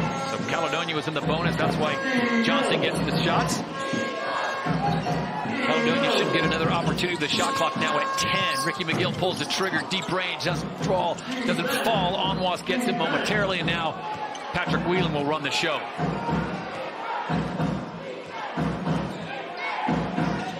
About a 1.5 differential between game and shot clock. Oh, nice layup, cuts through and gets it to fall. How about this? At the end, Larry Austin Jr. says, I know there's very little time, but I got time to race down there and get something. And he does just that. So what was a 1-point ball game as we head to the 4th turns into a 3-point ball game at 74-71. It's live British Basketball League on Sky Sports on a Friday night.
3-point ball game tonight as Newcastle hosts Caledonia. As both teams looking for a big victory in this one. Newcastle comes in at 11-11. Caledonia comes in at 14-8, currently sitting second on the table, tied with Cheshire. Of course, everyone chasing down the London Lions. Todd Harris, Ant Rowe with you. Drew Lasker courtside. That shot is off the mark, but rebound nicely by Scott Spencer, who drives in, and it just opens up after he took that pass from Malcolm Delpeche. And he's a player that's been out the majority of the season through injury, so what you don't really want to do is give him easy baskets, because a player like that, if they grow in confidence, they can score in a number of other ways. Fraser Malcolm off the mark, ball taken away. It was momentarily in the hands of Kyle Johnson, and that's until the thief, Larry Austin Jr., came and picked his pocket. Beautiful fake there. What a lead. McGill leaving it for Scott Spencer, and it's back-to-back buckets. You talked about him, the young man from Suffolk, Virginia, played his college ball at Clemson and LaSalle, sat out the entire last season because of injury. And he's been plagued with injury this season as well. Kyle Johnson, almost got the rock. That would have counted had it fell. Larry Austin Jr. trying to pick his pocket again, and this time it's going to cost him a personal foul. Other game going on tonight, it is Leicester. Looks like they are taking care of business against Plymouth, 76-67, as they are 8 minutes left in the fourth. Plymouth's desperately looking for that 5th win of the season. Of course, congratulations to Paul James, got his 500th win this year, and surprisingly it came against the first place London Lions, but since then, and it has been tough going for Plymouth City. It has, and this year's league has been so competitive, and when you look at historically over the last several seasons, and you look at the worst performing team, Plymouth St. Patriots would be by far better than any of those clubs, certainly in the last 5 years, but it's this year the league is increased in talent and competitiveness, and they still find themselves on the bottom trying to get into those top 8 spots for the playoffs. Newcastle looks to be slowing it down just a little bit, and they were off and running as Spencer tries to force that shot, can't get it to fall. Here comes Caledonia looking. They've got the numbers, the drive, great defense there by Ricky McGill to strip the ball off the leg of Kyle Johnson. Yeah, he's done really well there. Good timing with the swipe down.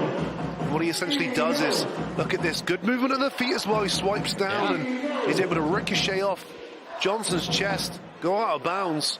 Newcastle ball. So it stays a 6-point lead for the homestanding Eagles. They'd love to get their 12th win here. That would push them to 12-11. And coming up, their schedule does not get a whole lot easier. Spencer now, he's got the green light to shoot. Made the first 2, missed the last 2. Eagles have at Manchester and at Plymouth their next 2 games. So those are definitely winnable games for the Eagles. And this will be a big game for the Eagles as well. And Caledonia currently sitting second. And if Newcastle Eagles want to be a top team, they have to beat the top teams. Too easy for CMJ. Clifton Moore Jr., all 6'11" of them going to the left hand and kisses it nicely off the glass for another 2. Talked about the upcoming games for Newcastle. For the Gladiators, they've got Leicester at home, then they've got Surrey, then they travel to Cheshire. That will be a huge game. And this is a big game as well for Caledonia. When you look at the way that the table's formulating, and it's too easy, right? Excellent take from Patrick Winnie. See him cross over and all the way to his weaker hand left, but you'd never know. Tough finish. It's got to drive Mark Studel crazy because he started that drive well beyond the 3-point arc and still found some way to get in there. I'm surprised that the Eagles didn't close that down. Well, and that's where Darius Defoe comes in. If he was on the court, that would not have been a passage to the rim there. Clifton Moore Jr. tries his hand at a 3, can't get it to fall, and Onwas is tied up with Josh Ward-Hibbert. He kicks the ball off his leg, so it will go back over to Caledonia. Little break in the action at 78-76, excuse me, with 6:59 to play. I'll get the numbers right eventually. We check in courtside. Drew Lasker with Ian DeBose, who not played tonight. Ian, you've had a terrific start to this season. We missed you out there, man. Give us an update on your health and when we can see you back out there on the floor. Man, I'm taking it a day at a time. The physio for the club is really looking after me, and the club is doing right by me, so they're trying to make sure I'm good. But I'm taking it a day at a time and making the right steps to get better, for sure. And a 5-0 run here in the fourth quarter. Whatever you like from your team out here tonight. I mean, they withstand the runs of Newcastle. Newcastle's making shots. They're playing really well tonight, and our guys kept fighting. And we're putting up a valiant fight right now, so hopefully we finish the game strong. We want to finish the game strong, yeah. And finally, the All-Star voting close here soon. This is your chance. Talk to the people. Hey, man, I had a good start so far. I love to represent the Gladiators in the All-Star game, and, you know, I like to dunk. I like to make threes, so if you like seeing that, hey, vote me in, for sure. Hey, guys, I'm sold. Make sure you vote for my boy. Thanks, Ian. Back over to you, Todd. All right, thank you very much, Drew. Ian DeBose, the 6'4" guard out of Durham, North Carolina, by way of Wake Forest University. And this is the second game in a row he has had to sit out. He was able to play in the trophy semifinals, but he has been up and down with injury. You get a fully healthy Ian DeBose, Caledonia is a different team. Yeah, he's been excellent for them, and he's got professional experience as well, which adds another depth of production. Oh, goodness me, Ricky McGill, acrobatic catch.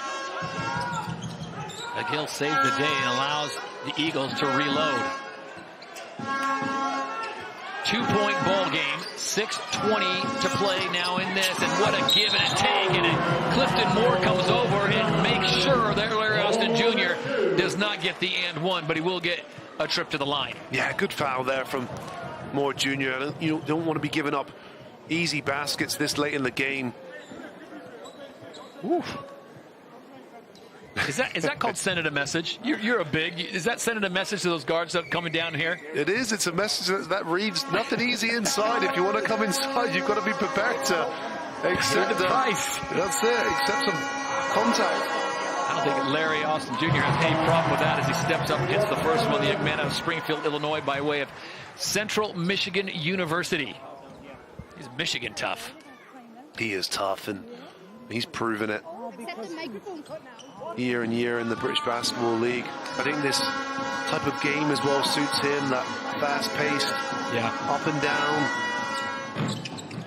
Rattles that one home. 80-76 now. I tell you, this is one of those games, folks, you're not leaving early. If you had plans to hit the pub, it's not happening. You're going to be here for the duration because this one could come down to the final shot. Speaking of shots, deep range three coming from Patrick Whelan. Sometimes you feel it, get the green light. That time he can't connect. Yeah, a little bit deeper than he would have liked, I think, that one. Johnson says, you know what, I can fire threes as well. Back-to-back misses, so no harm really for Caledonia as they come back in. I'd vote Ian DeBose on All-Star, wouldn't you? Yeah, I mean, he's been one of the better players on one of the better teams, and it's Moore Jr. that gets an easy slam. Well, Darius Defoe took a shot, it looks like, to the upper region, and nothing was called. At this point, he's already damage done, so Clifton Moore Jr. has a wide open lane. Darius says, you know what? No blood, no foul. I'm good to go. He's been down twice. Hodges caught him with an arm, and he catches something upside, like chin area. Ricky McGill. Hibbert. Josh Ward Hibbert just off the mark. Talk about these players and their exploits off the court. Josh Ward Hibbert is a former professional tennis player. Come on. Like a serve around 140 miles an hour. You got any shot of returning that serve? No. None whatsoever. Ricky McGill, 4-3. Wow. Just picks his spot, steps into it in the confidence of Ricky McGill, shining through there. Back to a 5-point lead. That three was enormous as Clifton Moore Jr. goes right at Darius Defoe, who is retreating quickly, and it's back to a 3-point game. 4:45 to play in this one. 3-point Newcastle on top. They led by as many as 11. Same spot, same result. Goodness me, back-to-back threes. Ricky McGill, and look at him. Looks like he's enjoying himself out there. Come crunch time, McGill is the man with his hand in the air. Clifton Moore Jr. pulled a Georgetown right there as he gave it to the wrong man. And Darius Defoe, you got to feed the big man if he's going to run. It's a great bounce pass there from the point guard, Jordan Johnson, and Darius Defoe protects the ball with the finish. Back to an 8-point lead. The Eagles are flying in Virtu Motors Arena on Sky Sports.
It's the Eagles by 8.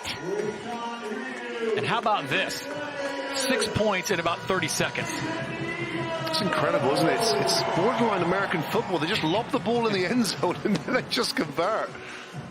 So it was an 8-point spurt coming from the Eagles as they can put on points in a hurry. Caledonia was matching them, and then when they don't match them, a turnover turns into another bucket, points off of turnovers, and that's where we're at. We're a 2-point game just about a minute and a half ago, and now it is 88-80. 4:20 to play in this ball game. Meanwhile, we've got other ball taking place in the league right now. We've got a good one, and it looks like it is Leicester, the Riders, and head coach Rob Paternostro, his team pulling away from Plymouth City 92-76 as they are under 3.5 to play. Tough finish there from Myron Thomas and one. Looked like he enjoyed that.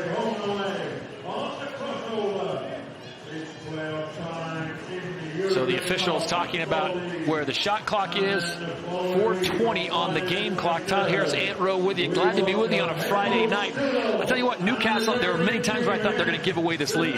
Caledonia but you made a great point. They expend so much energy closing that gap. They just can't get over the top. And that's exactly it. And credit to Newcastle as well, because when the game gets tight, the team can get tight, make mental errors, and everything becomes a lot more pressure. What's really hurt Caledonia, though, down the stretch, 16 turnovers in total from so far in this game.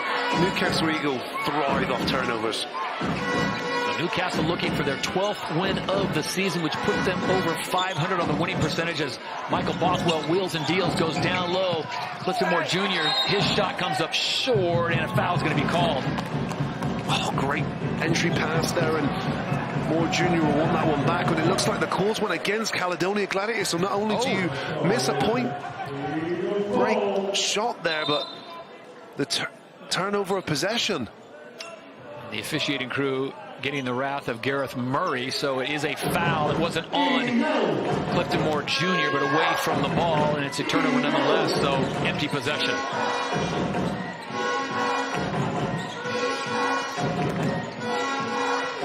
Surprised not to see Lucas Palizza out there right now. He had a hot hand to close out the first half. Josh Ward-Hibbert lines up a three. He's well off the mark, and it's going to be foul called this time on Larry Austin Jr. He was being effectively boxed out by Fraser Malcolm.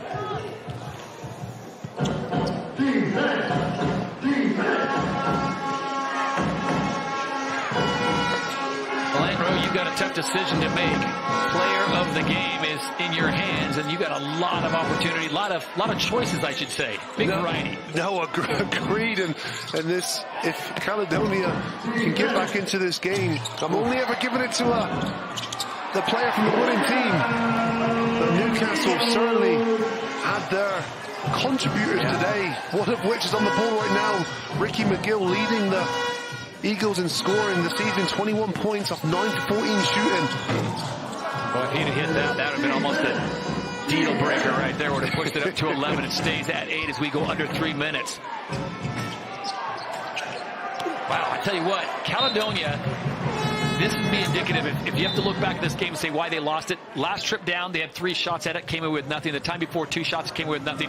This is their second attempt at it. They're not getting the bucket to fall. Yeah, especially when you're on the road as well. You need to make those shots. You've got the elements against you, as well as the travel, and you've got to make those easy shots. This is a huge possession for the Gladiators. They trail by 8, dumped it underneath, and a great job of recovery by Darius Defoe doing the little things, and it's a shot clock violation. Wow, it just adds to another empty possession for the Gladiators. That's the universal signal for my guy got hacked and you didn't call it. Accepted in all languages. Exactly. Pacing the sideline. But Mark Stoodle's also pacing the sideline. A little different energy, though. His squad has an 8-point lead, 2.5 to play. No one touched that cross-court skip pass from Jordan Johnson. It could have been intercepted and it would have been off to the races. So maybe it's the best thing that happened for the Eagles. It goes out of bounds, burns a little more clock. Yeah, it's uncharacteristic turnover from Jordan Johnson in that instance as well. He was double teamed there and wasn't able to get his teammate the ball. Palizza time. Well, you called it. I'm telling you. You were asking where he was. Where is Paliza? Here we go. He cuts it to a 5-point lead. Does he regain the hot hand that he had in the first half when they were down only by 2 and they trail now by 5? 2 minutes to play in this one.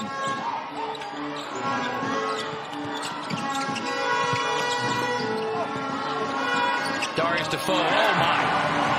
If you would have told me with under 2 minutes we need a bucket, who we going to? Darius Defoe from 15, I would have said no way.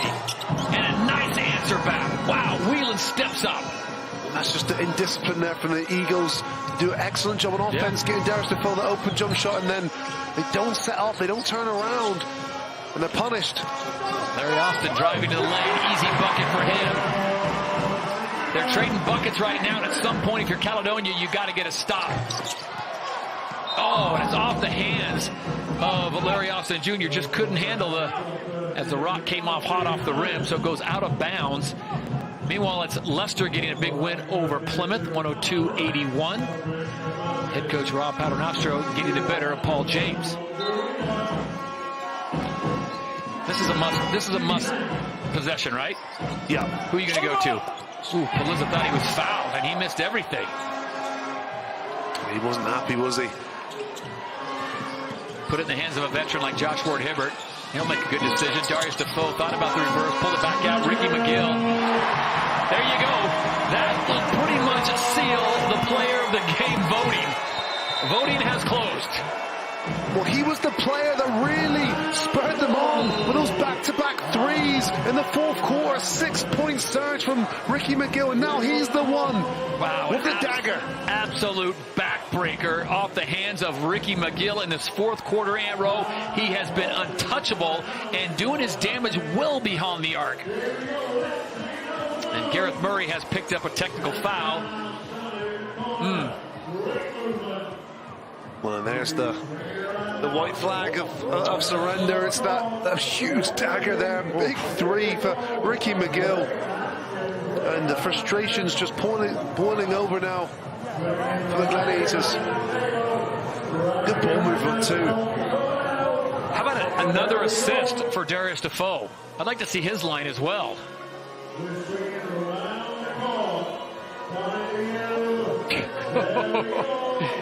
Ricky McGill, the 6'1" guard out of Spring Valley, New York, played his college ball at Iona. Coming off a 16-point performance in the loss to Cheshire, and tonight doing just a little bit more, Ant Rowe. His point total, 24 points so far. And credit to him as well. He really struggled at the start of the season. The thing what Ricky McGill had is the expectation was so high on him because he'd had such an amazing season at Plymouth Raiders a couple seasons ago. He was their leading scorer, and we saw him have big games, 30-plus point games, and it took him a little while to find his feet for the Newcastle Eagles, but boy, has he found his feet. He's been able to now, provide those big scoring nights for them as well. He's had a couple 30-plus point games, and today, just a prime example of his ability to just snatch a game and secure it. Gareth Murray is still fuming, not only by the score, but the technical foul that he was assessed. As Ricky McGill, Larry Austin, and Jordan Johnson, once again, that three-headed monster, it is tough to game. They're not tall, they aren't physical, but man, they give you so many problems. Because if I was going to ask you, Ant Rowe, who's the point guard of the Newcastle Eagles, who would you say? Jordan Johnson. You sure it's not Ricky McGill or it's not Larry Austin Jr.? It's just, to my point, it's identifying who is that guy that, stirs the drink. No, I think when you look at all three of those guards, they all have their own right. They're electrifying, and they can produce their offense. I just think from a directional point of view, it would be Jordan Johnson. If you put the ball in the hands of Ricky McGill or Larry Austin, I think you're going to be okay. Yeah. I think what we were trying to get at is if Jordan Johnson, who's had foul troubles this year, goes out, and you still got Ricky McGill and Larry Austin on the court, it's not like you're without a point guard. Ricky McGill is just letting Patrick Whelan know, hey, I think Ant Rowe's about to vote for me for MVP. I don't know if you heard, but I did talk to Drew Lasker at halftime, and I know Jordan Taylor and Obi Soko were pretty high on me as well. Oh, now it's Newcastle that's turning the ball over, and this game isn't. It's not over. done, exactly. It's the goes back to a lot of ball, 57 seconds. Newcastle Eagles. One of their, I think, Achilles' heel this year has been the consistent ability to focus and see games out. Yeah, Got to go quick, though. Bothwell off the mark. Larry Austin gets the rebound. Knocked away into the hands of McGill. And with that handle, he is fouled. Wow. Yeah, that's not the one for me. It's, if you've got Patrick Whelan and Paliza on the court at the same time. Those are the shooters. Yeah, penetrating the area that they're in. Try and get the defense to suck in. Do something, but a contested shot there from Bothwell. Yeah, it's not the one. I know Caledonia looking forward to what they have coming up, and of course that's games against Leicester, Surrey, and of course at Cheshire, and they'd like to get Ian DeBose back. He told our Drew Lasker just a short time ago that he's working with the physios. He'd like to get back. It doesn't sound like he's going to be back immediately, because I think if he was going to be back in the next game, he would have told us that. But they are a different team with him on the court, no question about it. Well, what I got from that interview was he was trying to get back for the All-Star game. Yeah. He was campaigning hard. He was campaigning hard. Drew kind of opened the door, and he walked right through it.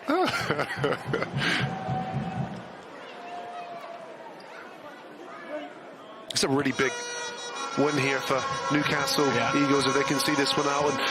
And when you look at Newcastle Eagles' record as well, 11-11. Strangely, they're 5-6 at home. So it hasn't been a home court fortress for them. They're 6-5 on the road. So the Eagles' road record has been better than their home record. So I think this will be good for the fans as well, to be able to witness their Eagles securing a win on their home court against, again, a top 2 team. Caledonia currently second. It's a big win for this Eagles organization. Gareth Murray just pacing behind the officiating crew and still chatting, still let his voice be heard.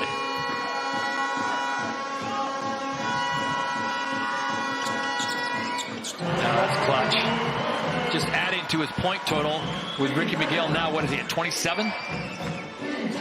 He is. Paliza, catch and shoe, and that is a big mistake, because that could have been a 4-point play. That's going to send Paliza to the line with the clock stopped. Yeah, that again is just not an intelligent play. Paliza, an 82% free throw shooter, so not a guy you want to send out. It looks like Larry Austin Jr. is fouled out of the game. Well, he's had a good game. 16 points, 4 rebounds for Larry Austin Jr. 2 for 2 from the 3-point line. I mean, he kind of strikes everywhere. Yeah, really good. He's always going to bring good energy as well. If he's hitting shots as well, it's a lethal combination.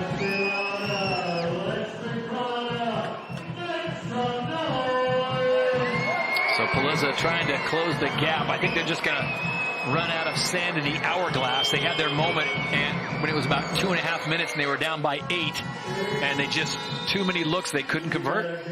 And sometimes, I mean, that you played in this league. Sometimes that's how it is. The ball just doesn't fall for you. Well, the best opportunity they had today as well, which they did. They did a really good job of just hanging around, right? Just sticking in there. And even Ian DeBose said that in his interview. His team's done a really good job of competing and staying in there. And when you're on the road, sometimes you just want to be in a chance to win a basketball game, and they were today. But they just didn't have enough down the stretch. Maybe that's where the contribution from Ian DeBose could have came in, and he could have given them that little bit more. Yeah, trying to break up all the ties we've got in the league right now. We mentioned Newcastle, as they are sitting at 11-11 in 5th place, currently tied with Leicester Riders and the Sheffield Sharks. In the same situation across the way, Caledonia tied in 2nd place with Chester. So this is the moment before we get to the All-Star break, which is coming up on March 15th, is when you want to start separating yourself. That's exactly it. And it's been such a cluster of records. Everyone seems to be 11-11 right now, so this will be a really big win for the Newcastle Eagles if they want to be a serious contender here as we lead into the path now of the playoffs in the next couple of months. A win like this is a statement for the Newcastle Eagles. Physically, how are these players? I know they're all professional athletes. You guys take care of yourselves, but at this point of the season, it's a long season from September to May. Is your body just, you just dying for a break? Yes and no. I think if you're winning, it's fun because usually in this part of the season too, the games come, faster. So you don't practice as much, which, when you're a professional basketball player, practice is not as enjoyable as the game. So it's quite fun when you're playing lots and lots of games and, the days just start flying by. And again, I must reemphasize, if your team in form, it's the best thing when you have lots of games. To quote the great Allen Iverson, we're talking practice, not a game, we're talking practice. And I think Gareth Murray may get an early start on the change to go to the locker room as he has been assessed a second technical foul.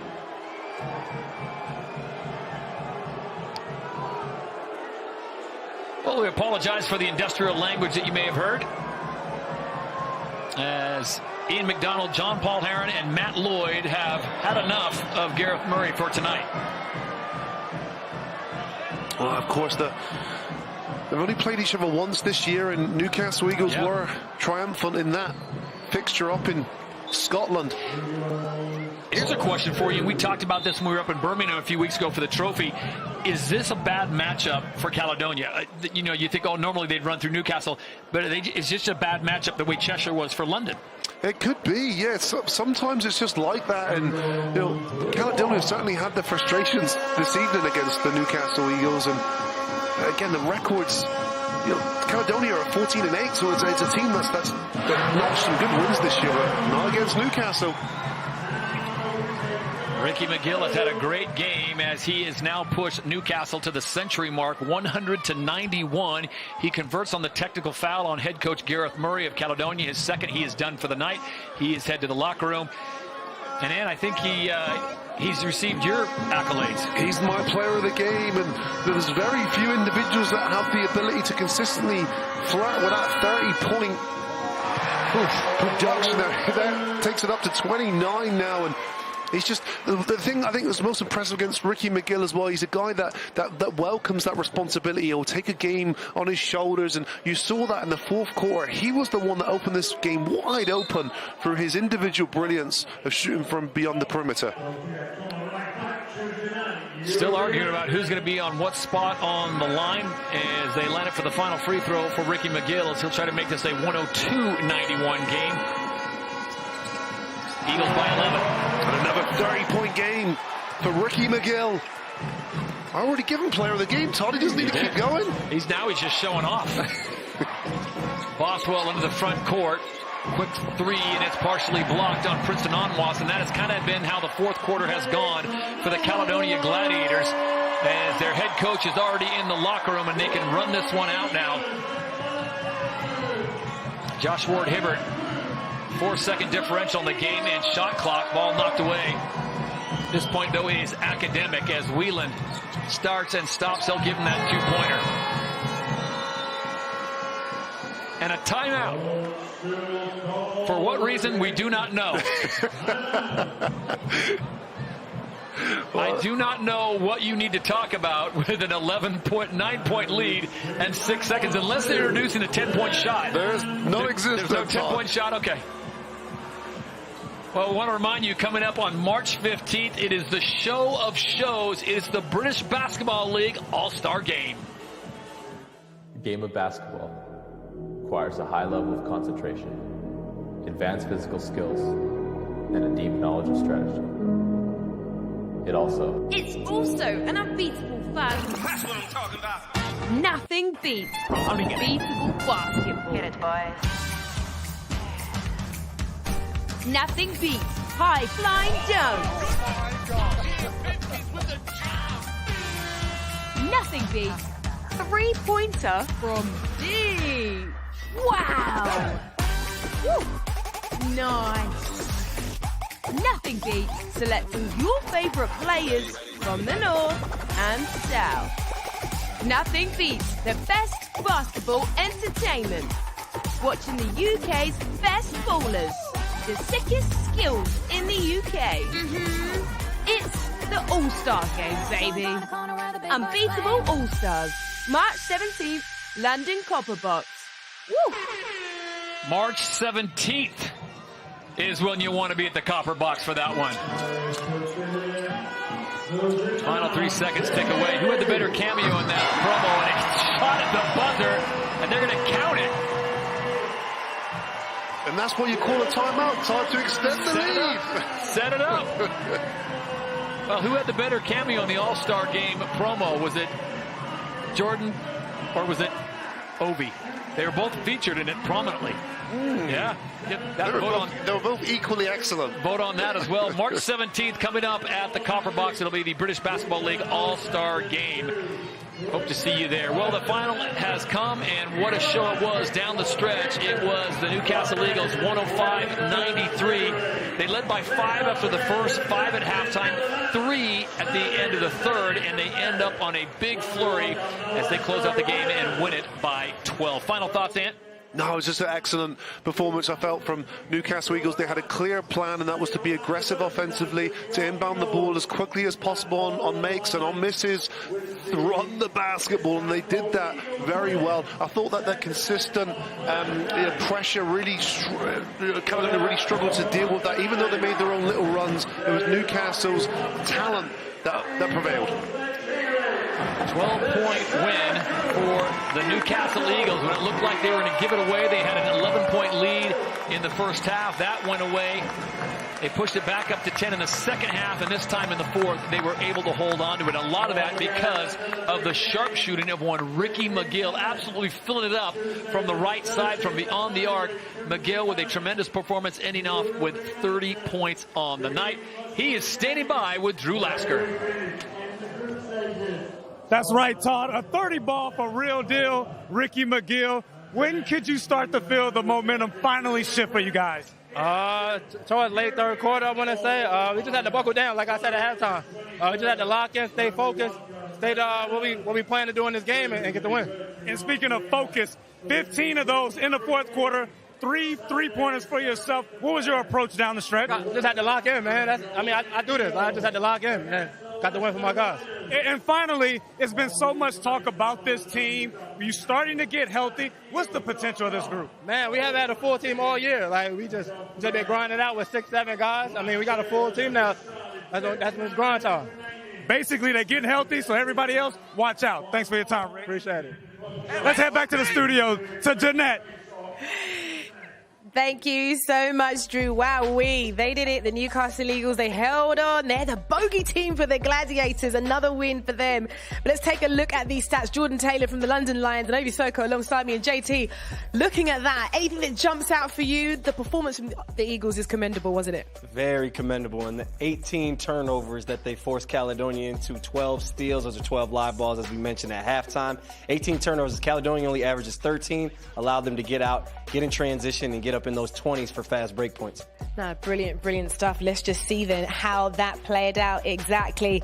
And it was a second half, that shift in pace, better suited to the Gladiators and quickly pulled the scoreline back to 2 points halfway through the third. And they kept that energy, taking the third quarter on points despite the efforts of a hard-working Jordan Johnson. But wait a minute, it was fourth where we saw the Eagles up the ante. Back-to-back 3-pointers for Ricky McGill on his way to 30. Would this be enough to see the result through? The Eagles continue, like we say, to be that team for the Gladiators. They cannot manage to beat 105-93. The North definitely does belong to the Eagles for now. And Mark Stutel is with Drew Lasker. They are courtside.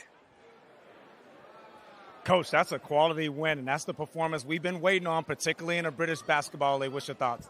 Yeah, I think that's a little unfair. I think that we've had some good wins, throughout the season. We want to be more consistent, but we've had some big wins, and we want to play to this level for as long as we possibly can. I think we had a great week this week, like we said. I think our group, is hungry for this stage of the season. We feel like we've been building for this stage of the season. I'm happy with getting the win tonight. We'll still look at it and think some areas that we can improve. We want to go and get another one on Sunday now. 6 seconds to go. You draw up a timeout, get a score. What message was you trying to send? Coaching my team to be the best team that we can be, and that's all my focus is at the minute, and we want to try and be the best team that we can be. We've got to see this team 2 more times. A lot of basketball left to play, so trying to do the best thing that I can for my team. You're trending in the right direction. Congratulations, Coach. Thank you very much. Thank you. Jeanette? Thank you very much, Drew. I mean, Mark Stutel, he's had to be really patient this season, hasn't he, to make sure that his team can gel together. We spoke a lot about this team at the top of the year, or top of the season, I should say.